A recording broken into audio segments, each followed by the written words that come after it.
often cried, I've had my fill, my share of losing, and now, as tears subside, I find it all so amusing.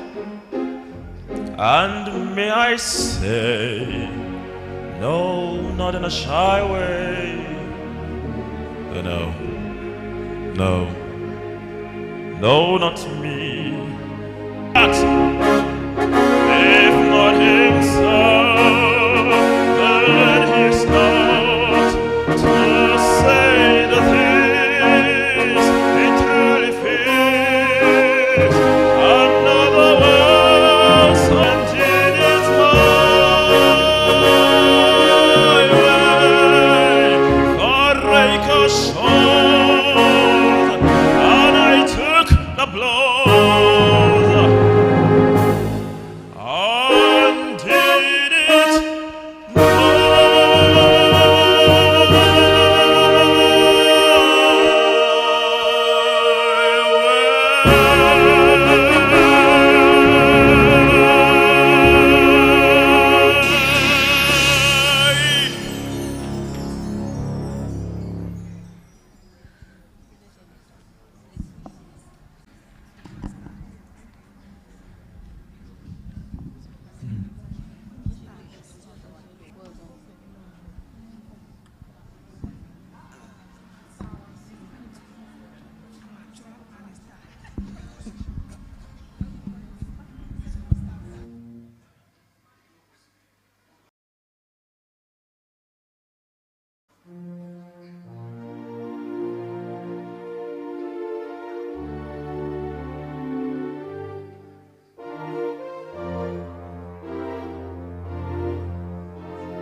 How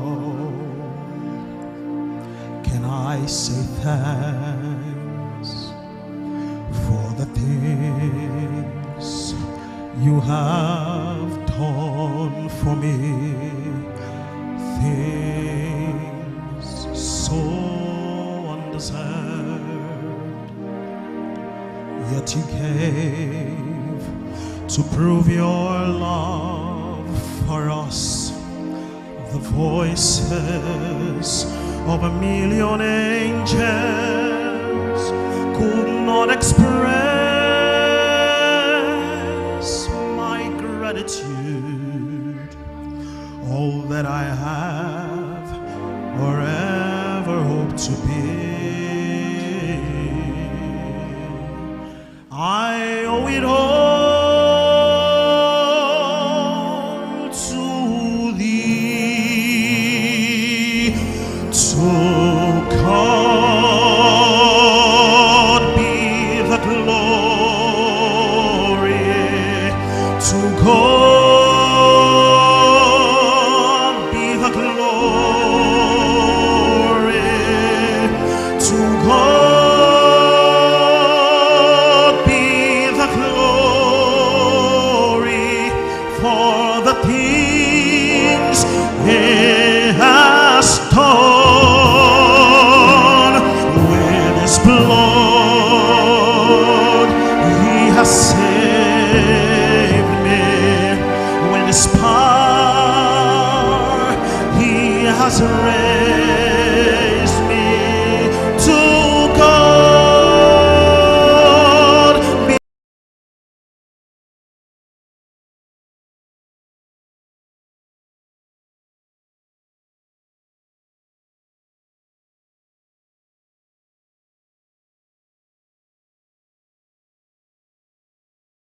the things He let me pleasing, Lord, unto Thee. And should I gain any praise, oh, some God, how great Thou art.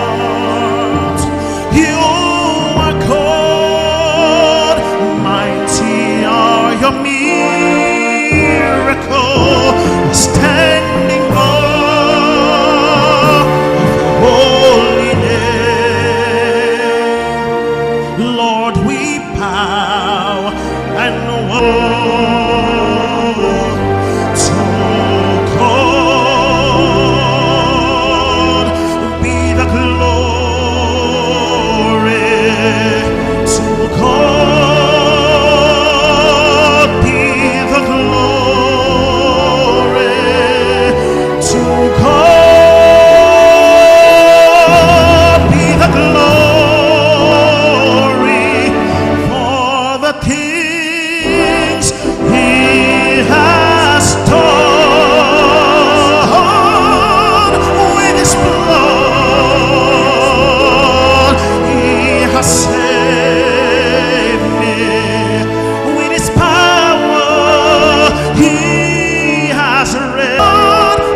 Just a child, just a child, only yesterday, and now here we are, we're singing here today, like a million stars, you light up the skies, you are a miracle,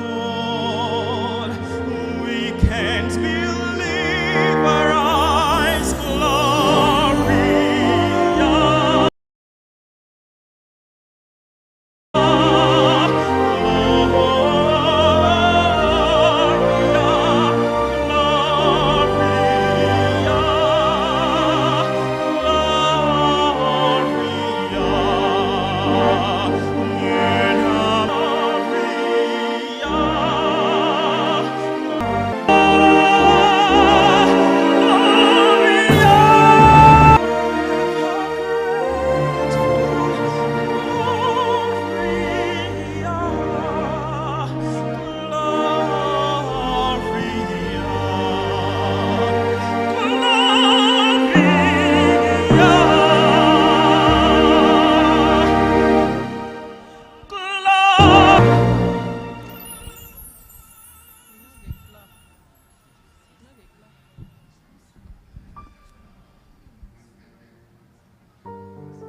Your Excellencies, distinguished ladies and gentlemen, please shall we all rise for the national anthem.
Thank you very much. Let's be seated, please. Let me welcome here Venerable Ben Idume from the St. James Church at Sokoro to give us the opening prayers.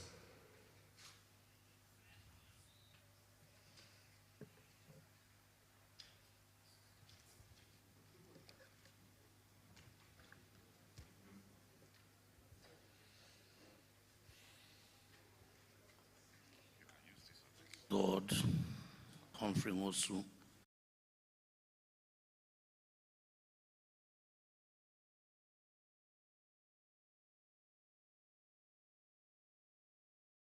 Your Excellencies, let me welcome an amazing professor, and he's the chairman of this event. I'd like to welcome here Professor Atairu Jega.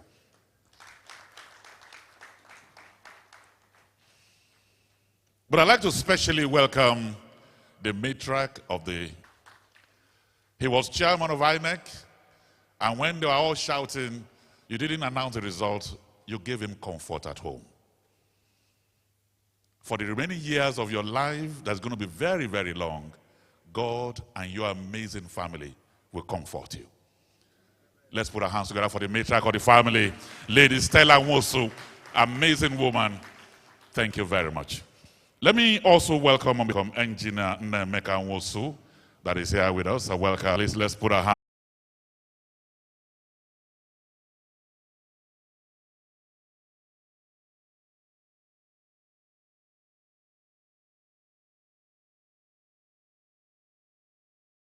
Thank you very much. Let me welcome the man that doesn't like voice vote. When voice vote happened 3 days ago, he and 3 other people walked out of the Senate chambers. Distinguished Senator Enyina Baribe, I congratulate you.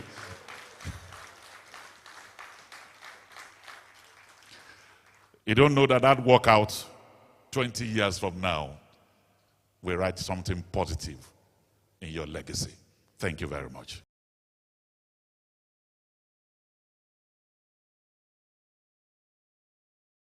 Thank you.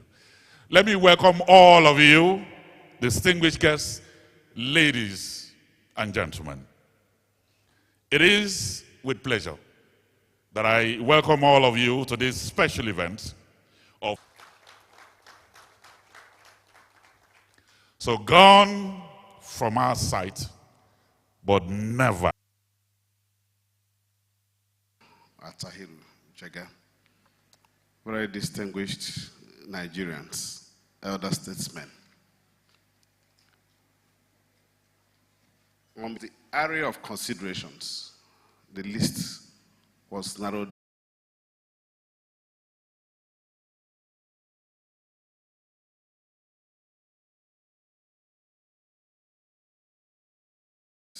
You may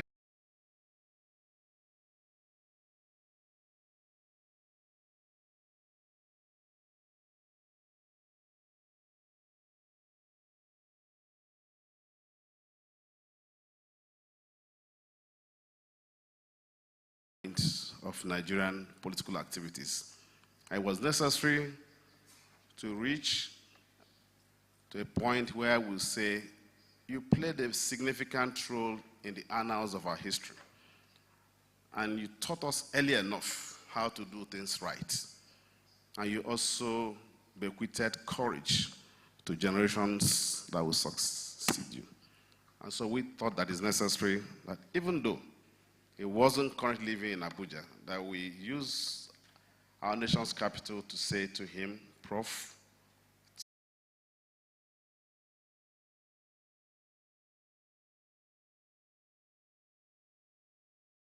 County House of Representatives, thank you very much.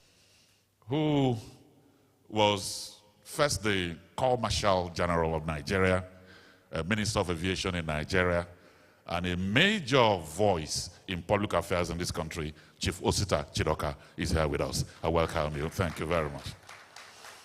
Let me also welcome here Inyom Josephina Neni, former Minister for Women Affairs and founder Nkata Ndi Inyom Igbo. He's here with us. I welcome you, ma.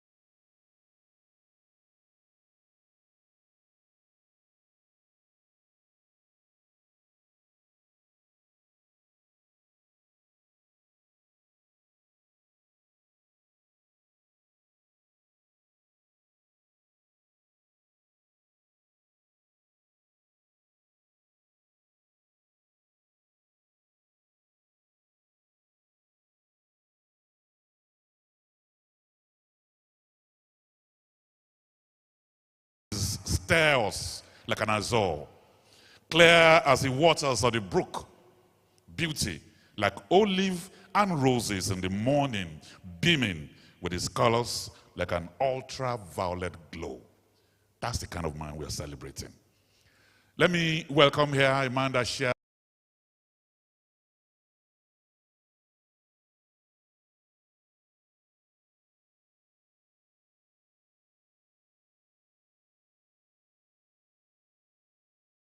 The man shares it.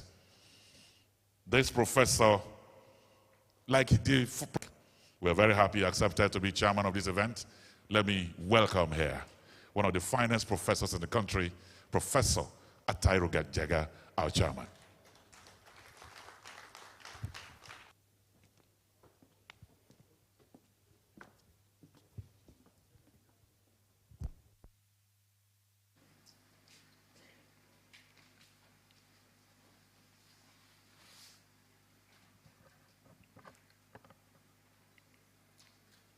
Your Excellencies,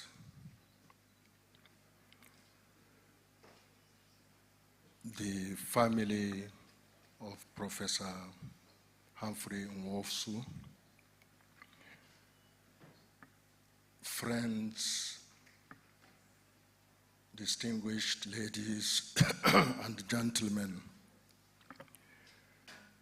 I join in welcoming you to today's event, celebrating the legacy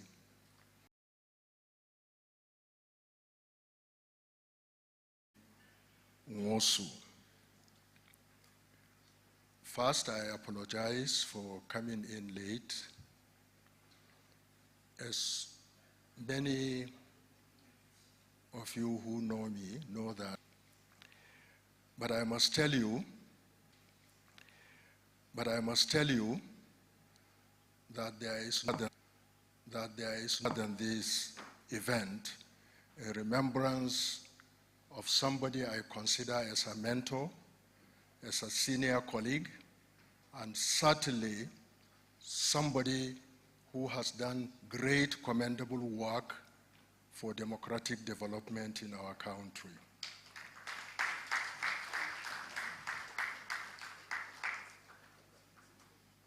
I knew Professor Nwosu first through his writings as a senior colleague, and I was most impressed by his contributions in the ways and the manners in which he presented them in published papers and in books. But I came to know him better, not just through his work in the NEC under the Babangida regime, but also subsequent to him and having long time of discussion and receiving advice from him.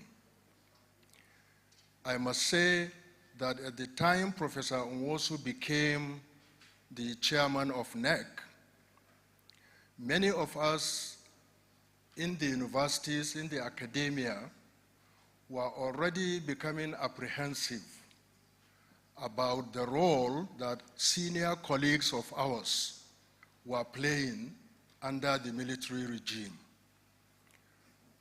We had seen of a lot of pandering to the wishes of the military rulers at that time.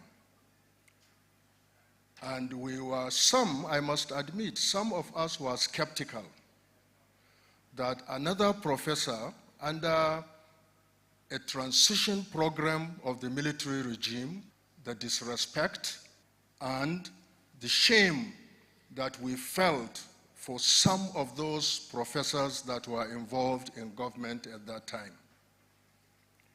But I must say, and I think everybody will attest to that Professor Humphrey Nwosu did his job with the seriousness that it deserved, with the focus, with the passion, and at his heart, very clearly, with the interest of the nation at heart. To the effort to bring integrity to elections in countries such as ours, to ensure that things were done very well. Subsequently, when I came, of course, he was living in the US at that time, but I heard that he was around in Abuja, and I reached out to him, and he welcomed me, the integrity of elections in our country. And I must say that I have cherished that discussion and at INEC. So I'm very, very happy and pleased to see that friends are gathering, and family and friends are gathering in order to celebrate his legacy. And I have no doubt, I think I'm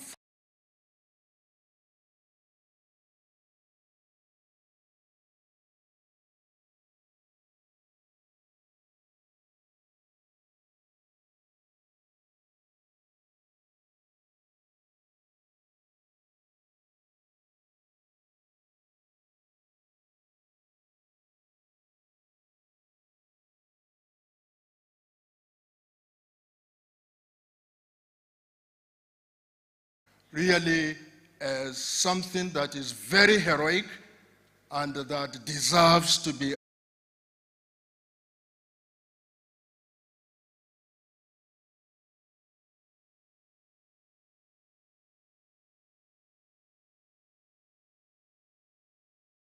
the Honorable Okeude, former Deputy Governor of Anambra State, who is here with us. Thank you very much. The members of the National Association of Political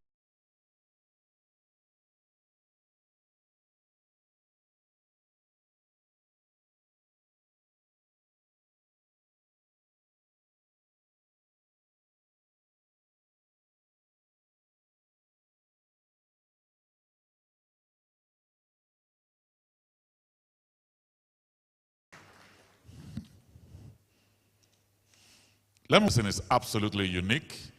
They're here. I welcome all of you. Let me also welcome Dr. Buhari Bello, MFR, MNI, former Executive Secretary of the National Human Rights Commission. Thank you very much. You're welcome. Thank you.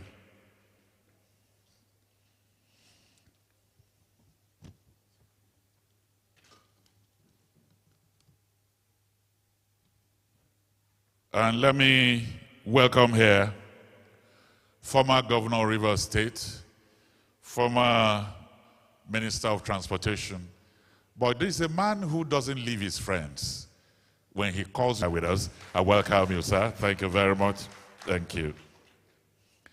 And I'd like to welcome Chief Everest Ozonweke, Coordinator on Aneze Igbo, Southwest, and all the members of the Coalition for Immortalization of Professor Humphrey Nwosu. They are all here. I welcome all of you. Your Excellencies, distinguished ladies and gentlemen, some scholars will tell you that there are three things that we cry for in life. Things that are lost, things that are found, and things that are magnificent. The man we are honoring here today is magnificent. So if we shed a tear or two because of this man, it's because we have lost a magnificent man. But to set the tone about how today will look like and how we'll run our events here, let me welcome here. In fact, he was going to put on the cap of the Corps Marshal of the Federal.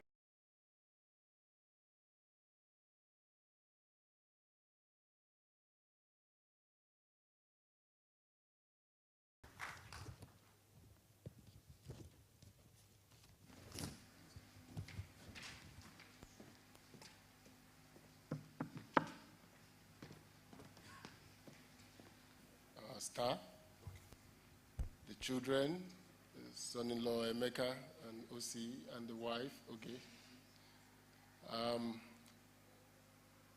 Our chairman, respected professor, and when I use the word respected to define him, it means a lot, because there are very few respected people in Nigeria today.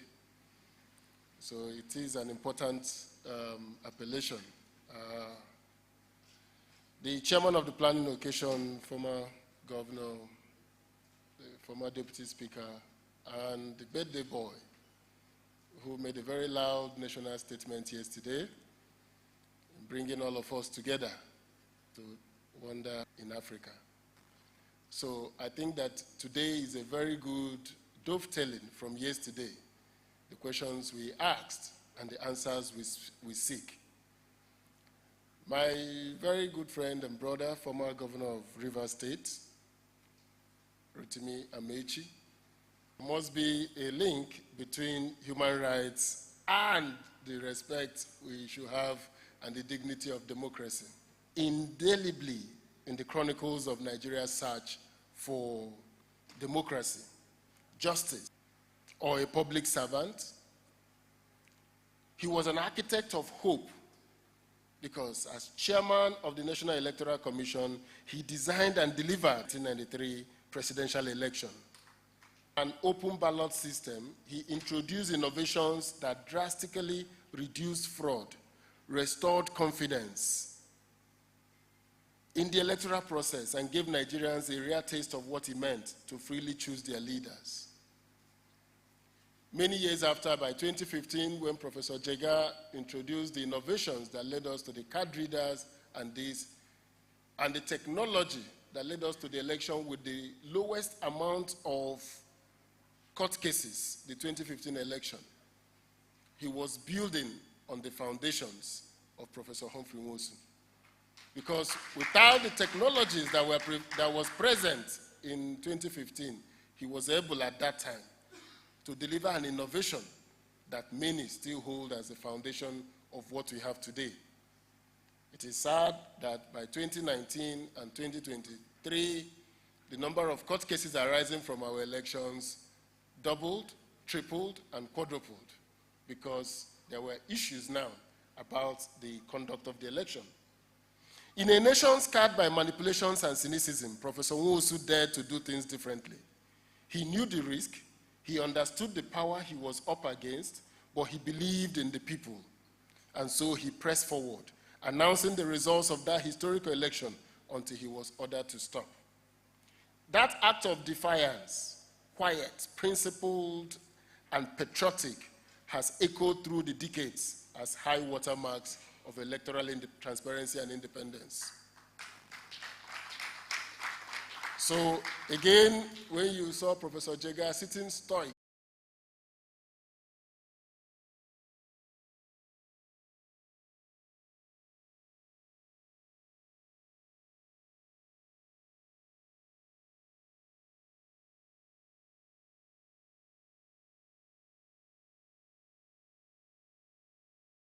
policies he considered unjust.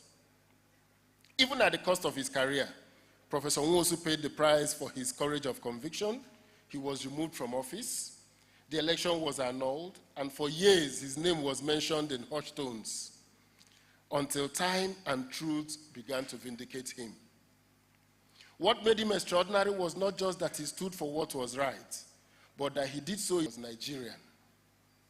And in his steadfastness, he represented the values we hold dear as a people. When we see Senator Baribe stage a walkout over the 2/3, whether it should be by voice vote, Uche, the wisdom that we are all known. Uche.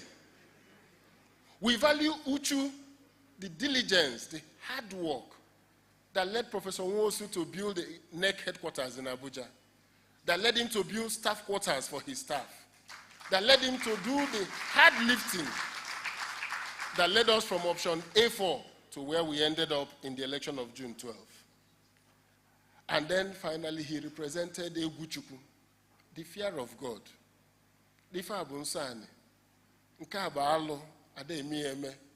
Because in Igbo worldview, we hold it there that Eguchukwu, the fear of God, is at the cornerstone of our worldview. Professor Nwosu stands and exemplifies these virtues of Igbo people. So, Professor Nwosu was not perfect. To a man, no man is. But in his imperfections, he showed us what excellence looks like.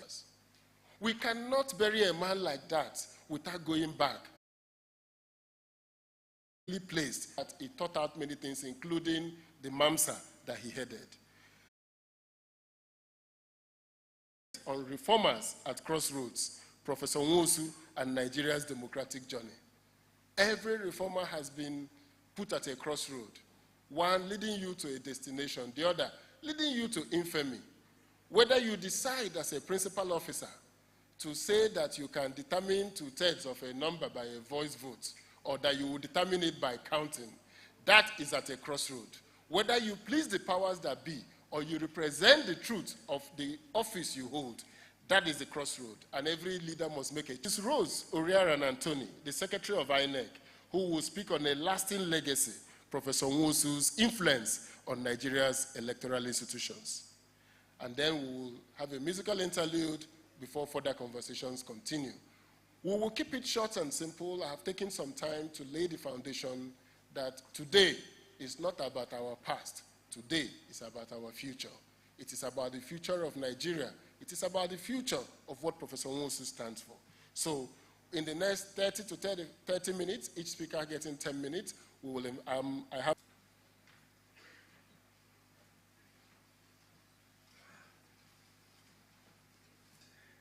legacy event. Professor Nwosu certainly highly qualified to be celebrated. And I thank God and I thank you for helping me to be here, to be part of this celebration. To the Nwosu family, with chairman who chaired well.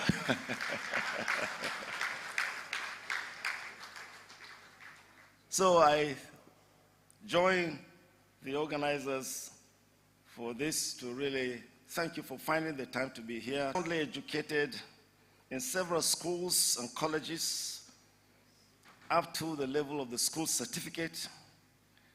Thereafter, he proceeded to the University of Nigeria, Nsukka, for his first degree in political science, coming out with a first-class degree, rating excellence, we must never devalue the level of scholarship, because the distinction of education lies in maintaining standards of excellence. Professor Nwosu did so very well that he obtained admission for his second degree in 1973 and the Doctor of Philosophy in 1976. He finished his degree. I was in Aberdeen, where he was in California. I finished my PhD in 1974. I used to tease him about this, and he finished in 1976. So I said, oh, you're an older boy, you are younger than me in academia. He worked very, very well when he came back and joined the academic staff of the University of Nigeria, Nsukka, at the Department of Political Science, and he rose to be the Associate Dean of the Faculty of Social Sciences, and one time also head of department in that first-class university in Nigeria.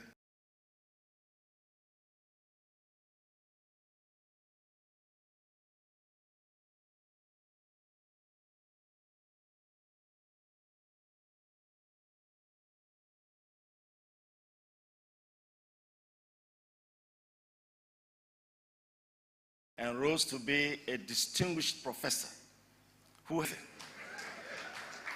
Professors must profess. Nwosu professed excellence in political science. Apart from teaching, he served as a commissioner, first of all, commissioner for local government, rural development, and chieftaincy affairs. I used to tell him that it is the rural development component of that composition that I loved, because my own area is on development. And we used to discuss a lot when we came to meet when he was of INEC. So he served as commissioner for local government, rural development, and chieftaincy affairs, and helped to resolve so many community issues. You know, there are so many issues related to chieftaincy affairs, and you know it from our part of the country, you know it. Chieftaincy affairs are very, very chieftaincy. And knowledge, the distinction, the humility, and the firmness to give excellent advice in resolving so many matters in that vital area. He went on to be Commissioner for Agriculture, and I remember him as a Commissioner for Agriculture introducing an initiative, Palm for Palm, wanting to really encourage our people to grow palm groves, the palm, so that apart from environmental improvement of our areas, we also have the production of seeds that are so useful in the rural areas. So he served as commissioner for 1989, invited and appointed by President Ibrahim Badamasi Babangida as the chairman of the then National Electoral Commission. And Professor Nwosu came in, he was appointed because while he came in to propose the thing that we needed to do to prepare Nigerians for democracy and for elections, MAMSA was to mobilize, educate, and release the people to be ready, because the electorate have to be empowered, have to be educated, have to be liberated, have to be directed, producing the matters that ought to go in, we provided he would deliver it excellently. He would explain it brilliantly. And he would even slash the air. And he will even slash the air so that you can really, if you don't understand the words, you can see the air being slashed. And the MAMSA were gathering the air and projecting the society. So it's a very, very, very good partnership. And Professor Nwosu is a celebrated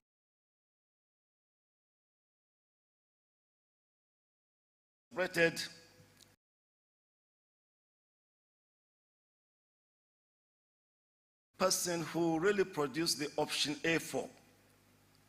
We discussed that together a number of joint sessions between MAMSA and the then Electoral Commission to arrive at this very, very critical junction of how to have elections that are not only peaceful and orderly, but credible, democratic. It was real. And so he wanted us to really come up with an option that cannot be cheated, that at the end of the elections, there will be the great honor that the elections will be conferred with that credibility. Not just by the people announcing, but the people who voted. Because when you announce the results, people who voted. Because when you announce the results, those who voted will know whether you are announcing what they voted. Also, and you will know whether you are announcing what they voted. Also, and you know it was excellent. But to our surprise, the best elections were annulled. That was the most difficult day in our lives. Because here we are, worked so hard, prepared the nation, the people have come out, they voted, and the elections that were found to be very, very credible, and very, very sincere, and very, very honest, now indeed, and the people erupted. Please put your hands together for Nigerians. So there was a very huge response, which was based on people reacting against something that was not really right and proper. And some of us have to take the very serious decisions of being part of a process not to allow the entire nation to scatter. Because those were very difficult times, extremely difficult on democracy, because that is the best form of government we still know. Otherwise, the way people have treated democracy in Nigeria, we should have walked away. It's not fair. It is not right. Professor Jega, you did very, very well. We are proud of you. You first well. You did very, very well. Kindly join me. Put your hands together to Professor Jega. We appreciate you. We thank you very much. As I conclude this, I conclude on a very, very sad note, because my friend who worked so hard, who excelled, when the elections that he really worked on came to be celebrated, and you know what I'm talking about. The president was celebrated, the vice president was celebrated, other people were celebrated, but the person who produced the election was forgotten. That was not right. And therefore, I conclude by speaking to the powers that be. Humphrey Nwosu must be recognized and honored. I thank you very much.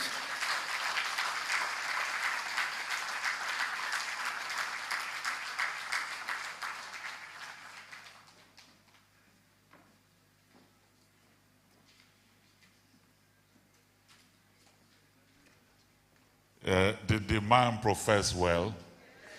Let's put our hands together for him, ladies and gentlemen. Let me also welcome here one of the sons of Professor Jega, who has gone to bigger things, the president and chairman of Council, Nigerian Institute of Public Relations, Dr. Ike Leliako, is here with us. I welcome you. Thank you very much. Your Excellencies, distinguished ladies and gentlemen, the conversation is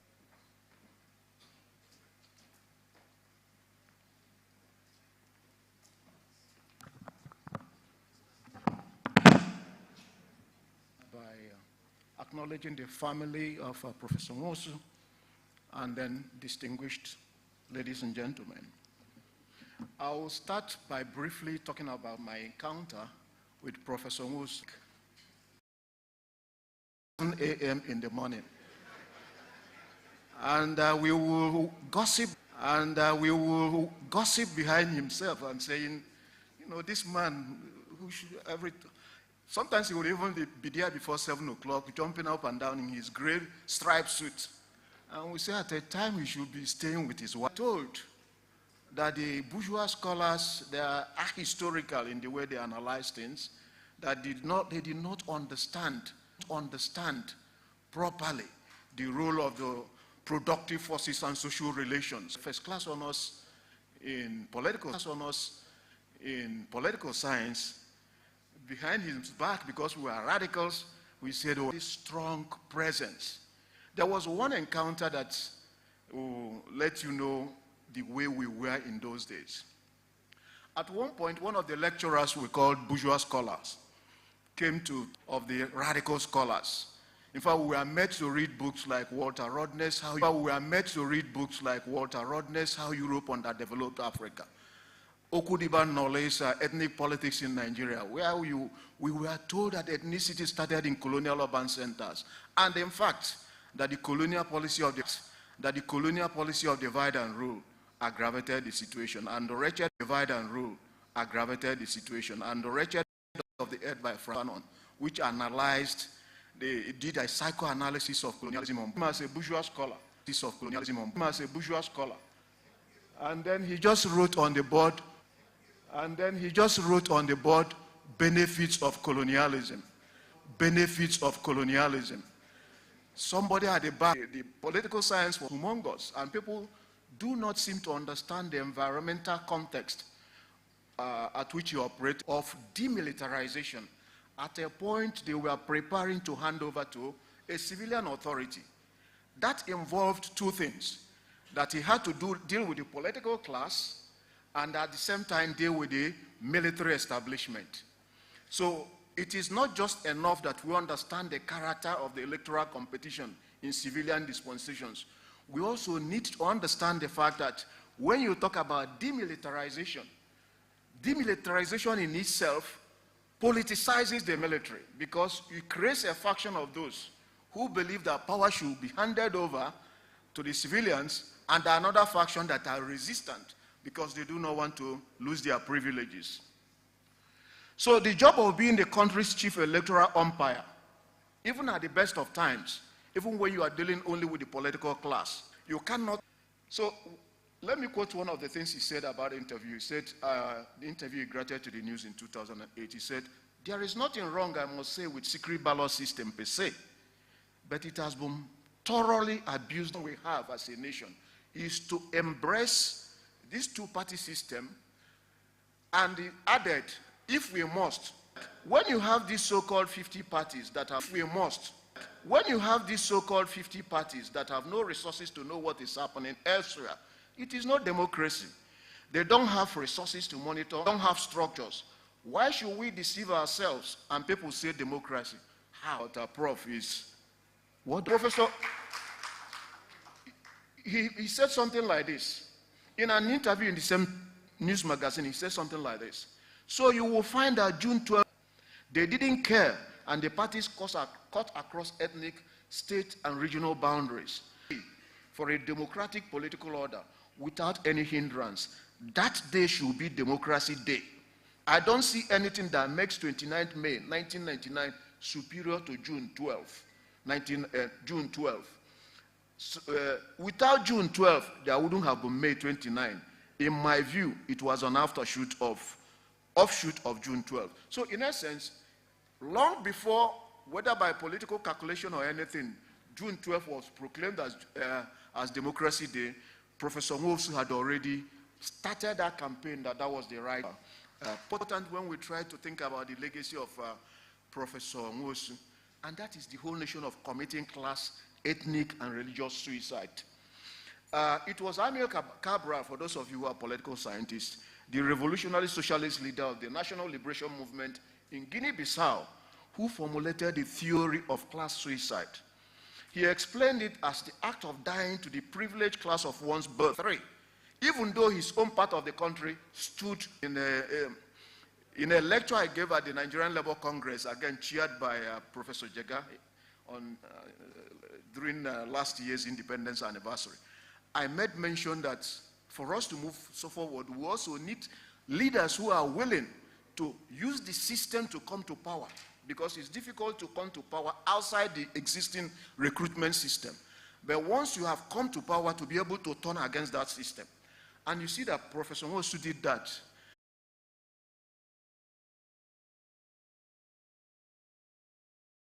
Clear violation of Decree 13, which barred any court from interfering from conducting the June 12th election. There was confusion everywhere. I quickly convened an emergency meeting of the Babangida.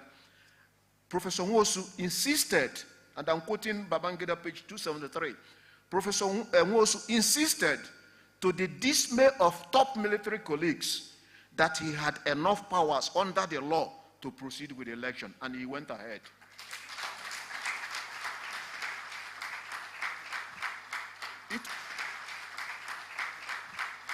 It will also appear if you read, because Babangida also said when he was in Katsina, when the election was annulled, he wasn't aware.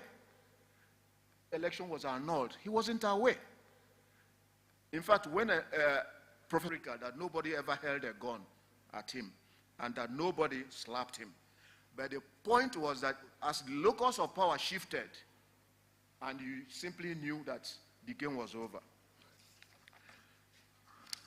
So I will just say, to read, before I just do the final one, Babangida wrote, on the morning of June 23, I left Abuja for Katsina to commiserate with the Yaradua family over the death of their patriarch, Alhaji Musa Yaradua. The funeral had taken place, and as I got ready to leave, a report filtered to me that the June 12 elections had been annulled.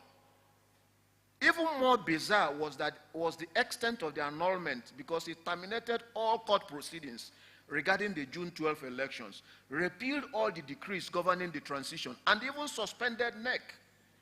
Equally weird was the shabby way the statement was couched and made. Admiral Ikomo's press secretary, Ndoke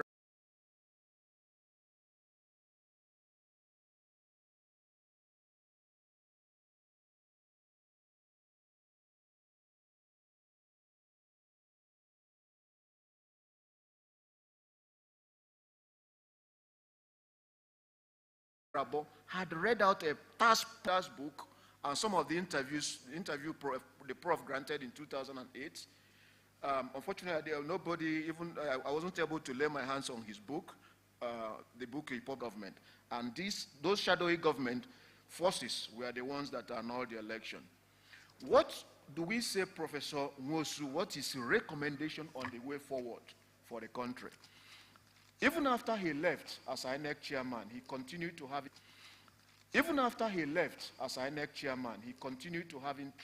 interest, as Professor Jega mentioned, in creating a sustainable democratic culture for the country.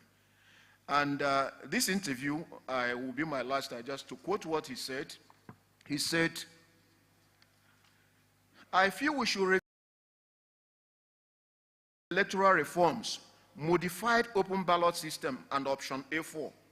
We should go back to the two-party structure. See in the days of SDP and the NRC that you can have integrated parties that look to value consensus, parties that raise national consciousness, parties that have spread all over the countries, parties that cut across ethnic, religious grouping. I am seriously addressing this issue because I believe in it, and I think some Nigerians believe in it. As I see it, if we don't, the alternative is movement towards one-party system. So that is his recommendation for us, and part of the ways we can immortalize the ideas which he later brought about, in which it is still open, back and draw it. What do we remember back and draw it? What do we remember Prof for? Why Professor Nwosu did not believe that democratic practices were alien? I think that's the key point we should believe. That democratic practices were alien. I think that's the key point we should believe in. He believed that amendment to the Constitution, it is not because it's tenuously. Can we give him a professorial round of applause? Amazing presentation. But coming from him now, we want to appeal that our intervention should not be more than 5 minutes, please, so that we can. National Electoral Commission, Mrs. Rose Oriana Anthony, INEC Secretary, to please step forward here. Madam, I hope our deal for 5 minutes is on. Okay, you're welcome.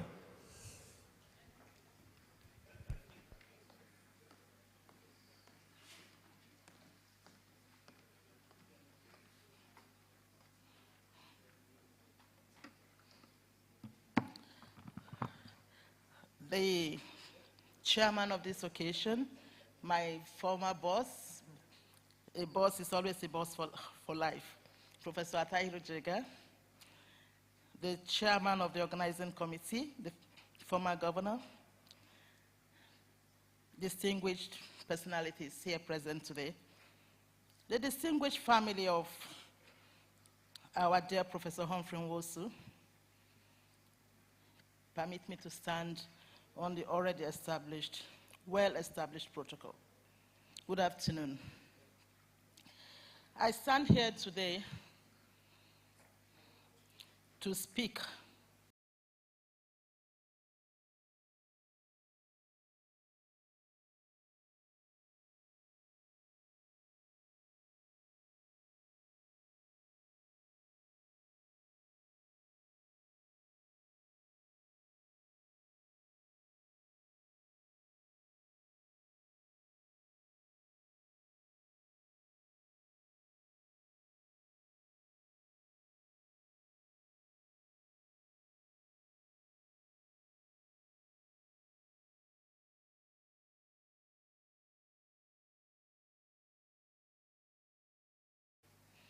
on a bus to the commission that the democracy we are enjoying today, Nigerians. It is important to recognize a special group of these selfless compatriots that took the lead and the risk, even at the risk of their lives. Going well, the current democratic dispensation is built. These selfless compatriots were not thinking of themselves. They knew their destination and were determined to take appropriate steps, and rightly so, that an egalitarian, prosperous Nigerian society based on shared cultural and social economic values and the rule of law was possible to attain. They worked together and led from the front for the enthronement of democracy in our dear land. I am proud to say that one of the beacon of lights, this special breed of Nigerians, is our own Professor Humphrey Nwosu.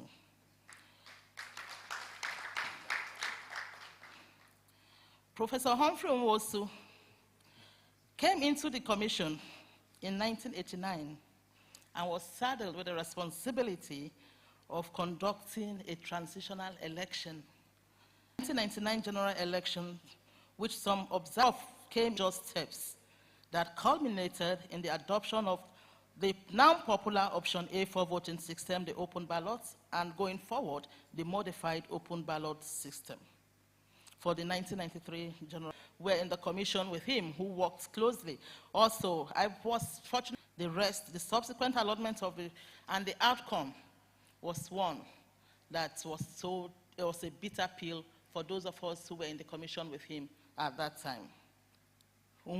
Professor Humphrey Nwosu deservedly regarded as one of the main electoral clients in 1993.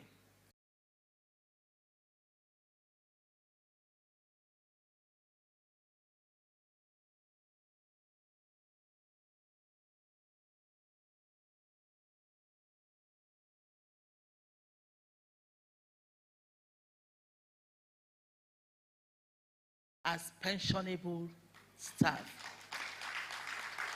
today. Secondly, his legacies, they are too numerous, but I will go through them briefly.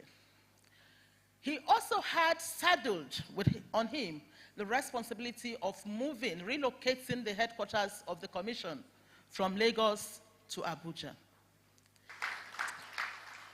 Professor Humphrey Nwosu set up a task force for the relocation and charged them that the staff of the commission must be. They are there till date, INEC quarters. Then he set out to building. We have the senior staff quarters, 2 blocks of 16 flats each in Area 10, the heart of Abuja. He set out to build houses for the commissioners. He built houses for the directors. One man, in the midst of preparing for an election, he did all this. He did not just stop at that. Professor Humphrey Nwosu also saw to the need of training and benefited from professional trainings, both within. For those who are conversant with Abuja at that time, there were no media houses. During that movement, relocation from Lagos to Abuja, there were no media houses in Abuja. Professor Humphrey Nwosu ensured that accommodation was secured for representatives of some media houses who were covering the commission from Nigeria. We had to recognize Professor Humphrey Nwosu. We recognized him.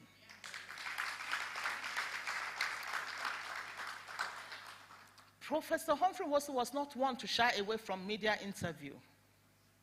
I worked in the public affairs department then, and he was a reporter's delight. I want to say this, that if we are to write a book on the legacies of this great man, I would not have learned the way I did. And here I am today as the secretary of the commission, coming from that experience. The building we occupied, the former commission's headquarters was in Area 10. He built it while we were still in Lagos. While we were contemplating relocation to Abuja, the task force said, secure any land, we will build. And he built. When Professor Humphrey Nwosu lays his heart to doing anything, not even the military can stop him. Located from Lagos to Abuja. Those of Prof, I want to say this. Your legacies will no man, no regime, no national honor can eradicate your legacies in the commission. Your legacies will transcend generations. We live both in human and in structures, and what they see us do. So on this note, I want to say, as we celebrate this great son of Ajali, this erudite scholar and professor, this voracious writer, this fearless fighter for democracy, we should remember that our acts and our deeds one day will be put on the test. Thank you very much.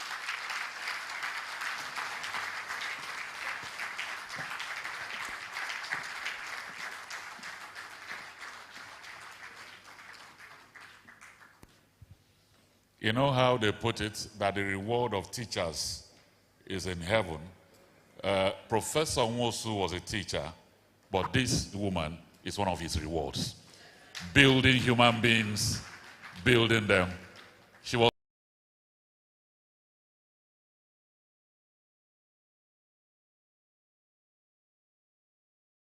And we put our hands together one more time for our ladies and gentlemen. Thank you. Thank you very much. Thank you. Ugeze Chinyere Onoha is also here with us. I'd like to welcome you. Thank you very much. Thank you. Music and preaching. I agree totally. But again, we cannot do without music. We need to have a sprinkling of it so that we can have a complete event. So we have outside there, are they ready? The Lord's trumpeter. How many of you? 20. Just for one man. You have 3 minutes. Are you ready? The Lord's trumpeters, please.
And in a very figurative way, Professor Nwosu was like the Lord's trumpeter. He was used to blow the sound, beautiful music of good governance and leadership. Chudi Wazirike, thank you very much for coming. We appreciate you. This event, there were some people that couldn't make it here physically. They sent their voices on tape. And we have two amazing Nigerian women whose voices we'll hear now.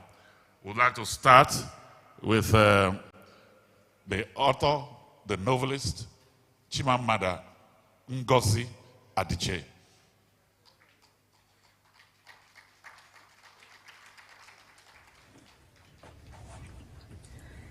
Hello. I was very sad. I send my condolences to his family and to everyone who knew him and who loved him. I also send my condolences to an iconic figure.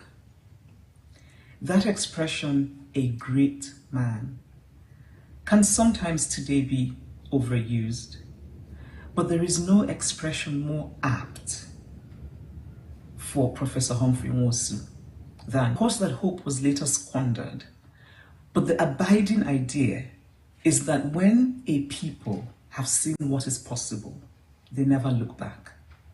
Professor Humphrey Nwosu is the reason that my generation, that if we had many more people in Nigeria, like Professor Nwosu, that if we had many more people in Nigeria, like Professor Nwosu, we would be in a much better place.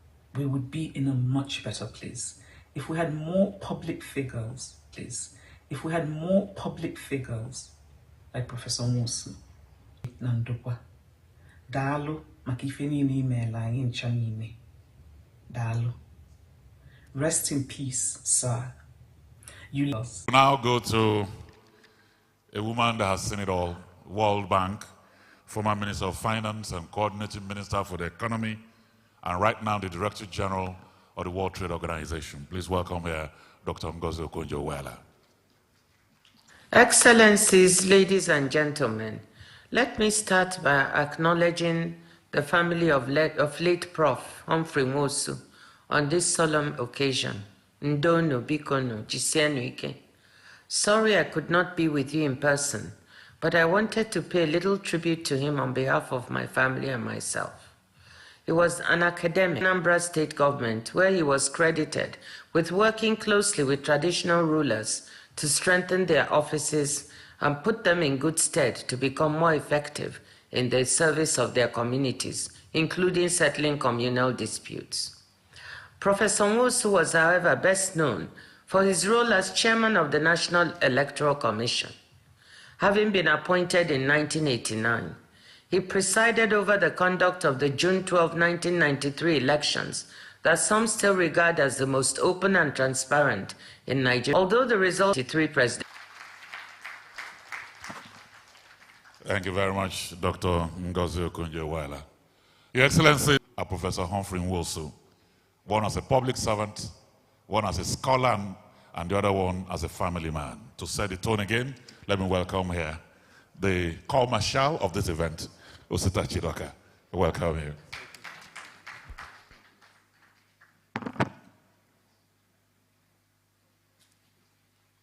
Thank you, ladies and gentlemen, the chairman of the occasion, and thank you for the audience and the participation so far. I want to especially thank the people we had in the first segment, and Professor Jerry Ghana, Professor Adibe, and the INEC secretary, who have all spoken so well icons, Chimamanda Ngozi Adichie and Dr. Ngozi Okonjo-Iweala, whose reflections captured the far-reaching inspiration Professor Nwosu continues to provide to generations of Nigerians both at home and abroad. We now proceed to segment 2, Professor Nwosu, the scholar and the academic. Before he became a national figure, Professor Nwosu was a teacher, a mentor, and a thinker. He passionately loved at NEC when Professor Nwosu was the chairman, and he will be talking with us on working with Professor Nwosu, the steadfast reformer. Their reflections will give us a deeper understanding of the man behind the public image. His scholarship, discipline, and my former boss and now brother, Professor Atahiru Jega. Please let me adopt the recognitions that have already been made because I'm a little confused. I was told I had to speak for 10 minutes. Now I understand I have to speak for 5 minutes.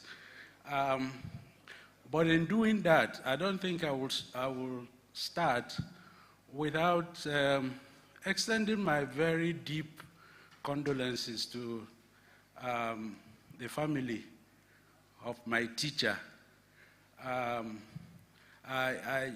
It's been really, really deeply moving, considering where he came from, and particularly the fact that I haven't seen his widow extending my condolences.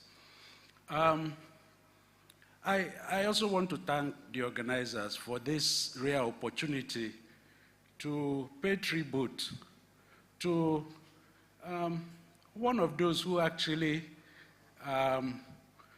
introduction to political science. And incidentally, this course held in the university's arts theater. And this is a big theater. And that will be my second encounter with that theater. Because several years earlier, as a 4-year-old kid, I had actually sat in a church in that theater, because the theater in the 60s, visiting the university where my mom was an undergraduate, it was a big theater. And the first thing that struck us about Nwosu, Professor Nwosu, was that he was one of the few lecturers who were able to teach in the arts theater without a public address system. He made a lasting impression on all of us, not only because he was always very well dressed, extremely punctual. His exceeding mastery of the field of political science was a huge attraction to all of us. And above all, he drove.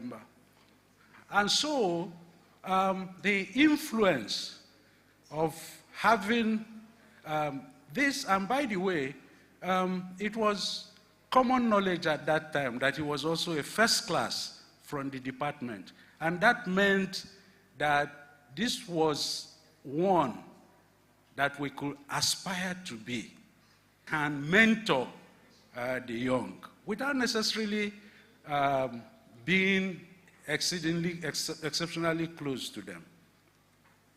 But because of time crisis in the ministries that he ran, or at INEC and so on, what I want to focus on today is to talk about his praxis, as we call it in political science, the unity of his theory and so on, but which are never really tested in real-life practice situation.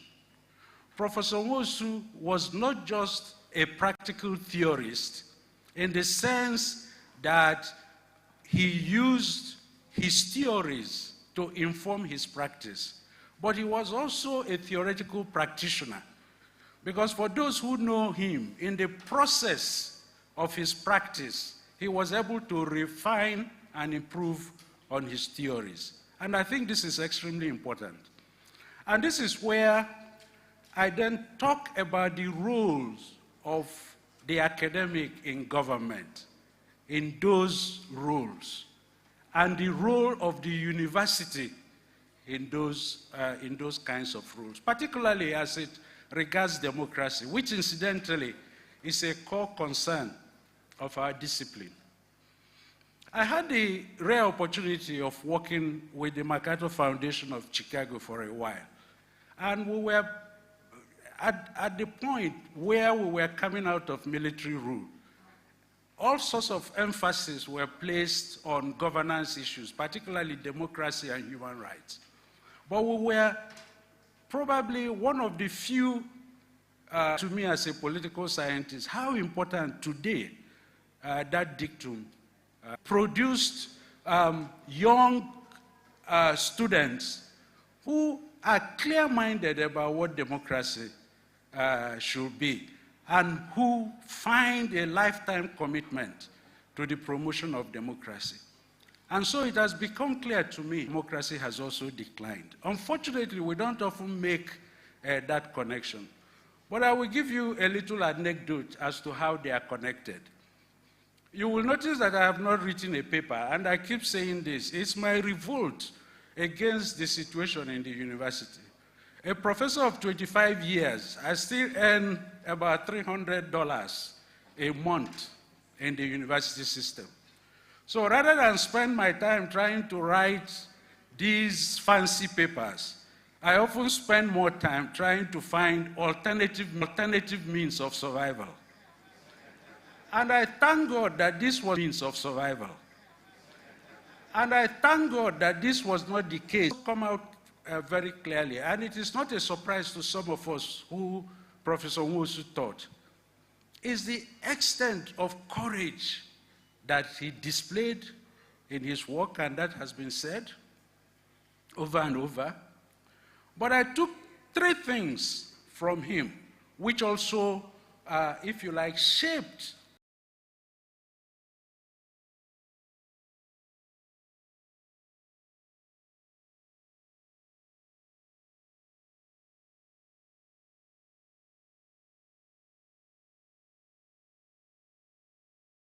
that you have to conduct an election.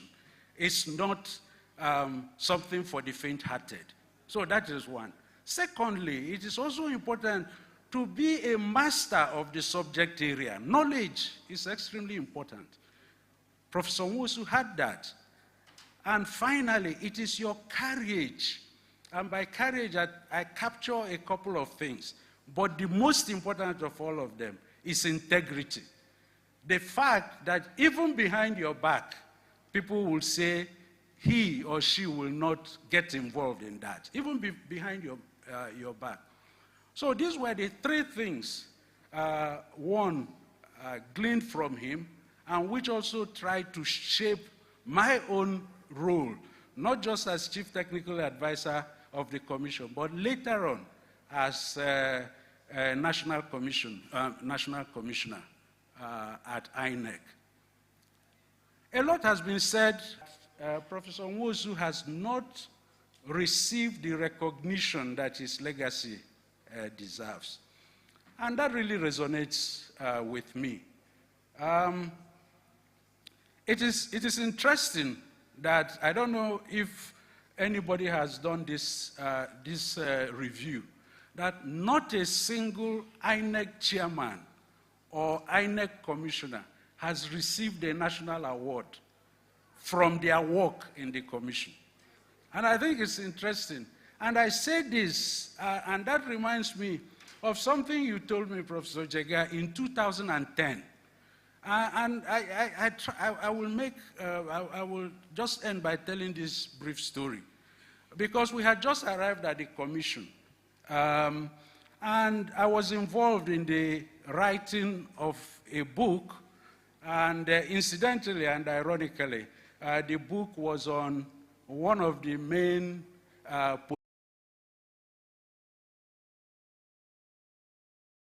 very difficult and dirty job, but you don't expect any recognition from those you're moving. And being academics and doing thankless jobs. So like being a lecturer, it is also like being a commissioner or a worker in INEC. 2 massive graves to move and 2 very thankless jobs. All the a chairman is here. Let's add Jara to the applause to the chairman. Thank you very much. We will now take virtually our next speaker, and that is Professor Ideria, former NEC Commissioner.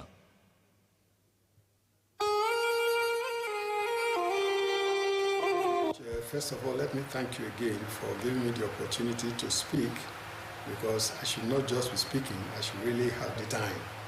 Those who have no schedule of duty. His own was, if there's work, we just continue to do it. So it's difficult to forget him. I've not had another chief executive who had shown that kind of zeal to me. So I miss him very dearly. I also miss his personal relationship with me, because as the Director of Public Affairs in the Electoral Commission, Humphrey Nwosu appreciated all the role I played in ensuring that what the Electoral Commission was doing was taken to the nooks and crannies of Nigeria. He always gave me that credit. He went to the extent of even getting his own community in Anambra State to give me a chieftaincy title as spokesman of the community. That's to show how much he loved the work I did. You made reference to the president's eulogy of Professor Nwosu. I was really excited when I heard the president say those things, not because the things he said were extraordinary, but it's the first time we're hearing it. Presidents before him did not even remember that the June 12, 1993 election that everybody describes as the best in the history of this country was organized and conducted by a group of Nigerians who appear to have been lost in history. All we hear is the politician, the candidate, the one that won, the one that lost, the party that did not congratulate, the party that was waiting for. That's all we hear. And the political class takes all the shine. Meanwhile, they are responsible for all the things that led the army to have loopholes towards that election. If they had united, if they had even said, we don't accept this, we think that we have seen the results of the elections ourselves. Our poll agents were all over the place. So we have the results already. There's no need to annul the June 12 election. The army would have been put in a fix, and they would have been more careful about this hand-packing thing everybody wants to say. But those who were disputing the election, they already knew the result at the point at which they were disputing the election. At the point at which the so-called annulment was coming, only one state had not been declared at headquarters. That same state had been declared at the state level, which is Taraba. So we all already knew the result, and they knew that Abiola had won the election. They had their own reason for not wanting him. So I think what President Tinubu should do is to recognize Professor Nwosu, if not all the rest of us, recognize the leadership of that team that were there. The president at the time had promised Professor Nwosu that all of us, principal operatives, were going to get national honors. Even the chairman didn't get anything now, and it's overdue for him to be given something, and for something very important to be named after him, so that people who are the opportunity in future, as it is now, it appears as if whether you did well or you didn't do well, when leaving the Electoral Commission, you just leave in a very short manner, and that really is not the best. What Nwosu did is something that everybody should remember.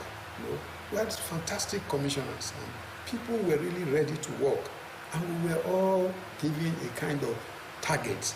If you do this, the country will be proud of you, the country will do this, the country will do that. So we had a very strong motivation for doing the job we did. And for that to end uneventfully, I think it's not the best.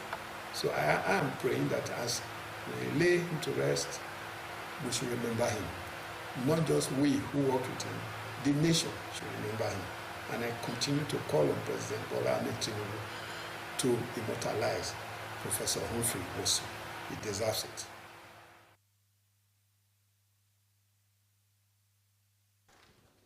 Thank you very much, Professor Tony Radia, lawyer, administrator, and of course a broadcaster, former Director General of the Nigerian Television Authority. Distinguished ladies and gentlemen, we will now take another virtual message from a man who was very popular during Martin Luther King's period. He was a civil rights leader, even a pastor, a politician, and a diplomat. His Excellency Andrew Young.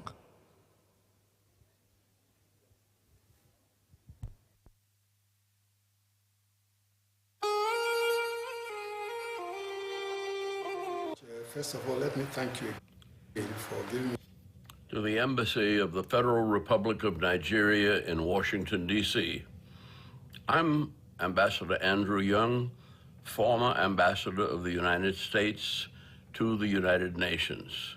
And this is in honor of Professor Humphrey Nwosu, 1941 to 2024. I'm proud to take this opportunity to recognize and celebrate the life and work of Professor Humphrey Nwosu. He was a statesman who served as the chairman of the Independent National Electoral Commission in Nigeria. He was renowned for conducting one of Africa's most transparent, free elections and fair elections in the federal, and may the Lord bless his, and may the Lord bless his soul, and may the Lord soul, and may the Lord bless the Federal Republic of bless the Federal Republic of Nigeria. Thank you very much. And so again, we will go cultural. The Afri Theatre Group are here.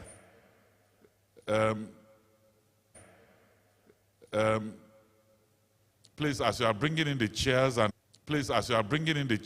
the drums, know that you have just 3 minutes. The drums, know that you have just 3 minutes. Are you ready? Are you ready? You can deliver. They will be doing a dance called the Unity Dance. Unity Dance.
Thank you. And very clearly, the dance is like Professor was for national unity, and this is a unity dance. And so let me welcome here the former chairman of the Nigerian Police Service. I welcome you, sir. You can see elegance on 2 legs.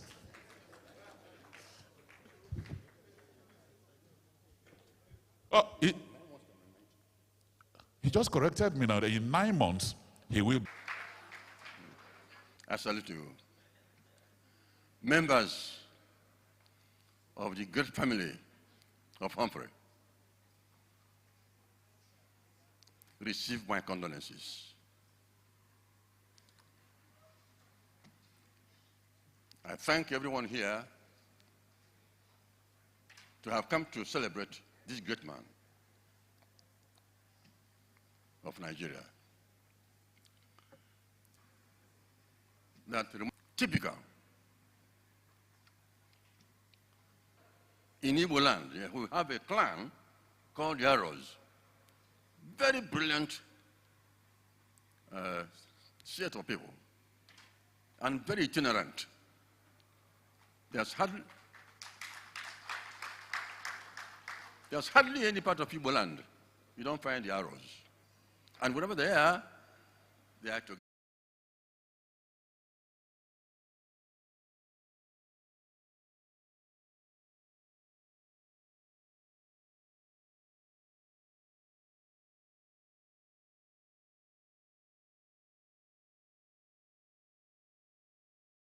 Icons like Humphrey.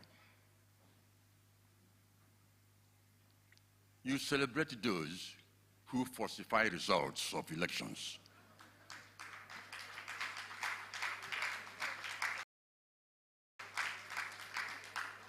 You give them an award. Humphrey has never received any award.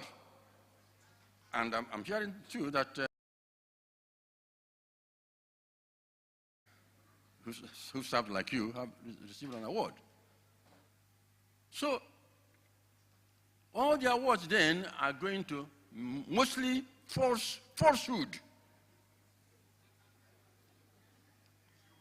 We celebrate falsehood instead of celebrating integrity, doggedness, standing on to what is truth. Humphrey, while his life was online, stood by the truth.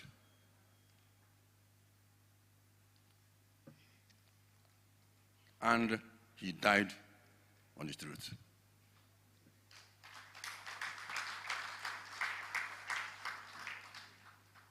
Without Humphrey, there will be no June 12. But today, the politicians, the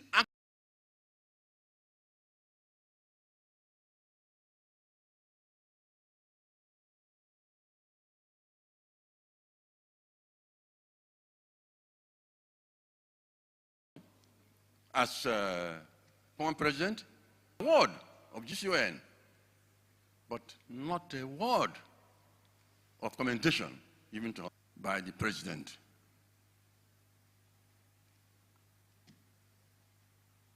To, as a matter of honor and respect, give honor to whom honor is due.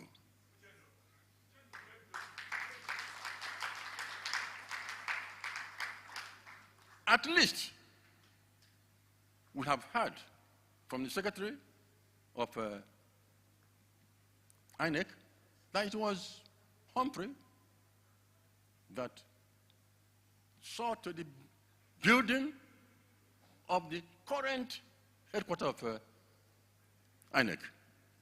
Why not name that headquarters Humphrey Nwosu?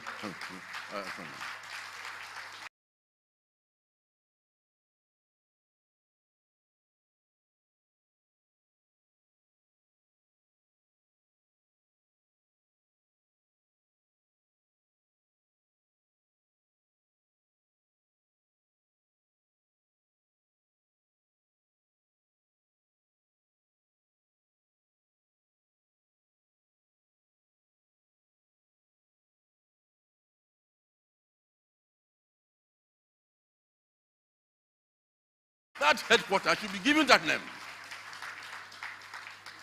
This is the least appreciation the country can give.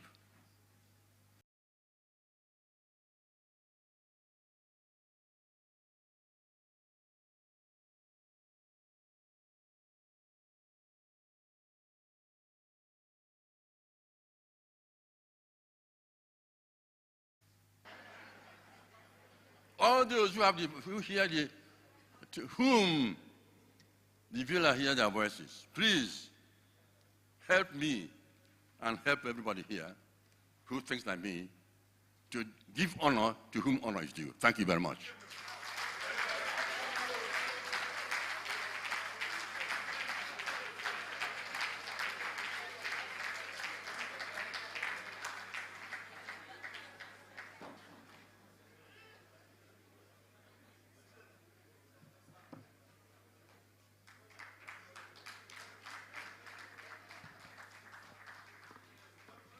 when you're 90 years old, you're free to say anything you want. And the government is required to listen to the voice of wisdom and reason. And those who don't support, say nay. The ayes have it. Since we are not required to bring 2/3, we have given it to the ayes. But before we move to the next segment of this event, let me briefly reflect on some of the thought-provoking comments made by Professor Kei Banu, who had just stepped out. He reminded us starkly that no INEC chairman has ever received a national honor. A sobering fact that speaks volumes about how we as a country treat those who uphold integrity in public service. He also likened the job of an INEC chairman to a very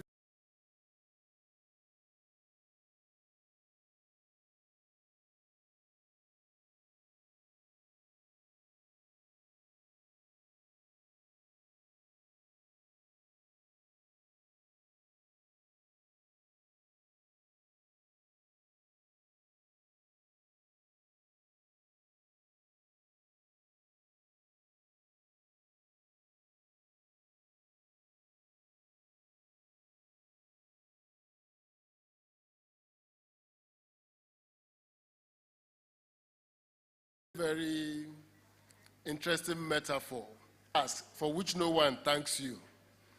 Least of all those who you are trying to help. So the people inside the grave, when you have moved them to a better place, to new real estate, they are not likely to say thank you for moving us from a bad place to a good place. And that metaphor is indeed the story of Nigeria. That we have a society that our universities being the fulcrum of developing the next generation. Not one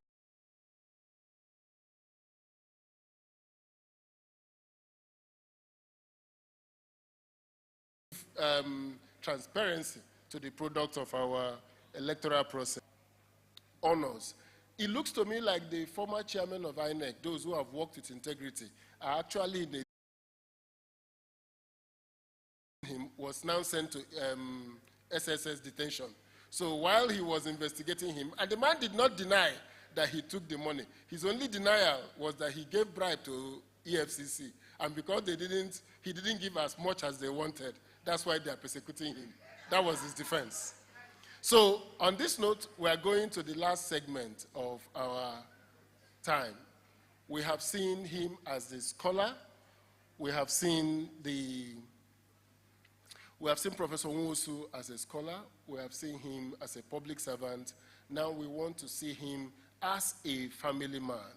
We want to see him from the lenses of those who have grown and known him for what he is, a father. All that we do about public servants, about the work we do, about how we do it, we tend to forget sometimes that these are individuals, these are human beings like all of us, who also have their peculiar characteristics. So we are bringing on his son-in-law, Osita Irono, to come and tell us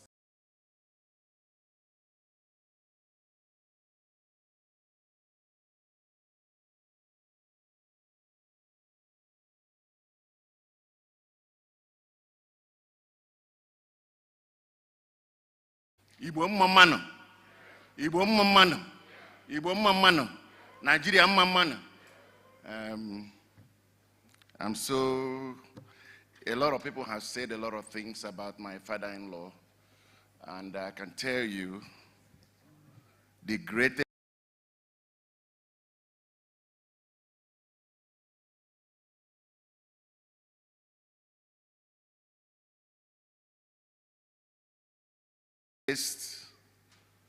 school that I undergo through my life is knowing who he is. For the last 26 years, I was extremely in the air. I don't know where to pitch, but I'm so grateful. My my brother-in-law, Engineer Mecca, for seconding, because without him, I can't make any move on the sister. So, so I thank him so much for sharing love for me to be able to have the beautiful wife I have, Dr. Oge Irona. So let me say this, in a profound sense of both sorrow and admiration, I stand before you today to honor an extraordinary life of my late father-in-law, Professor Humphrey Arokingdom. Isang of Ajali, right? Okay. Okome of Ajali. He has so many names, so we only consolidate it so that it can be easy. I'm very emotional, because the worst mistake a man can make is being in a wrong family, or married to a wrong person. So this is the epitome of my life, married to a wrong person. So this is the epitome of my life. The greatest gift that he gave me is to adopt me as a son. He was more than just a father-in-law. The unwavering support, and particularly during the times of need. You know, as a man, you go through something in life, you need somebody with you through that journey, because most of the people, they admire when they see you from a distance. When you have made it, you have too many friends. But he's that person that is a quiet storm. When the road is hard to climb, he'll just give you a kind words and wisdom to go forward.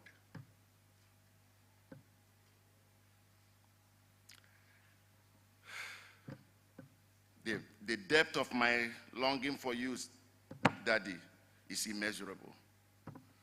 And on behalf of my children, my wife, Ekene, Obinna, Chidera, and my beautiful wife, Ogechukwu, I'm trying to manage her. She seems to be correct, but she's not there yet. Trust me. We are grateful, sir, for what you have done. We are grateful for what you have done for Nigeria. We are grateful for what you have done in Ajali. It took me 20 years to even realize how old he was doing what he was doing. I have to do the math. That makes me even more, when I see people do things when they are younger, they have the energy to be able to deliver. They become a reference point that somebody, wisdom, must put it on the granite or something so that somebody can be able to be a guiding light to others. It shouldn't be swept under the rug, especially when it comes to the commission. We need INEC to be independent. We need INEC to have integrity. We need INEC to tell the truth, and that's all Nigerian wants.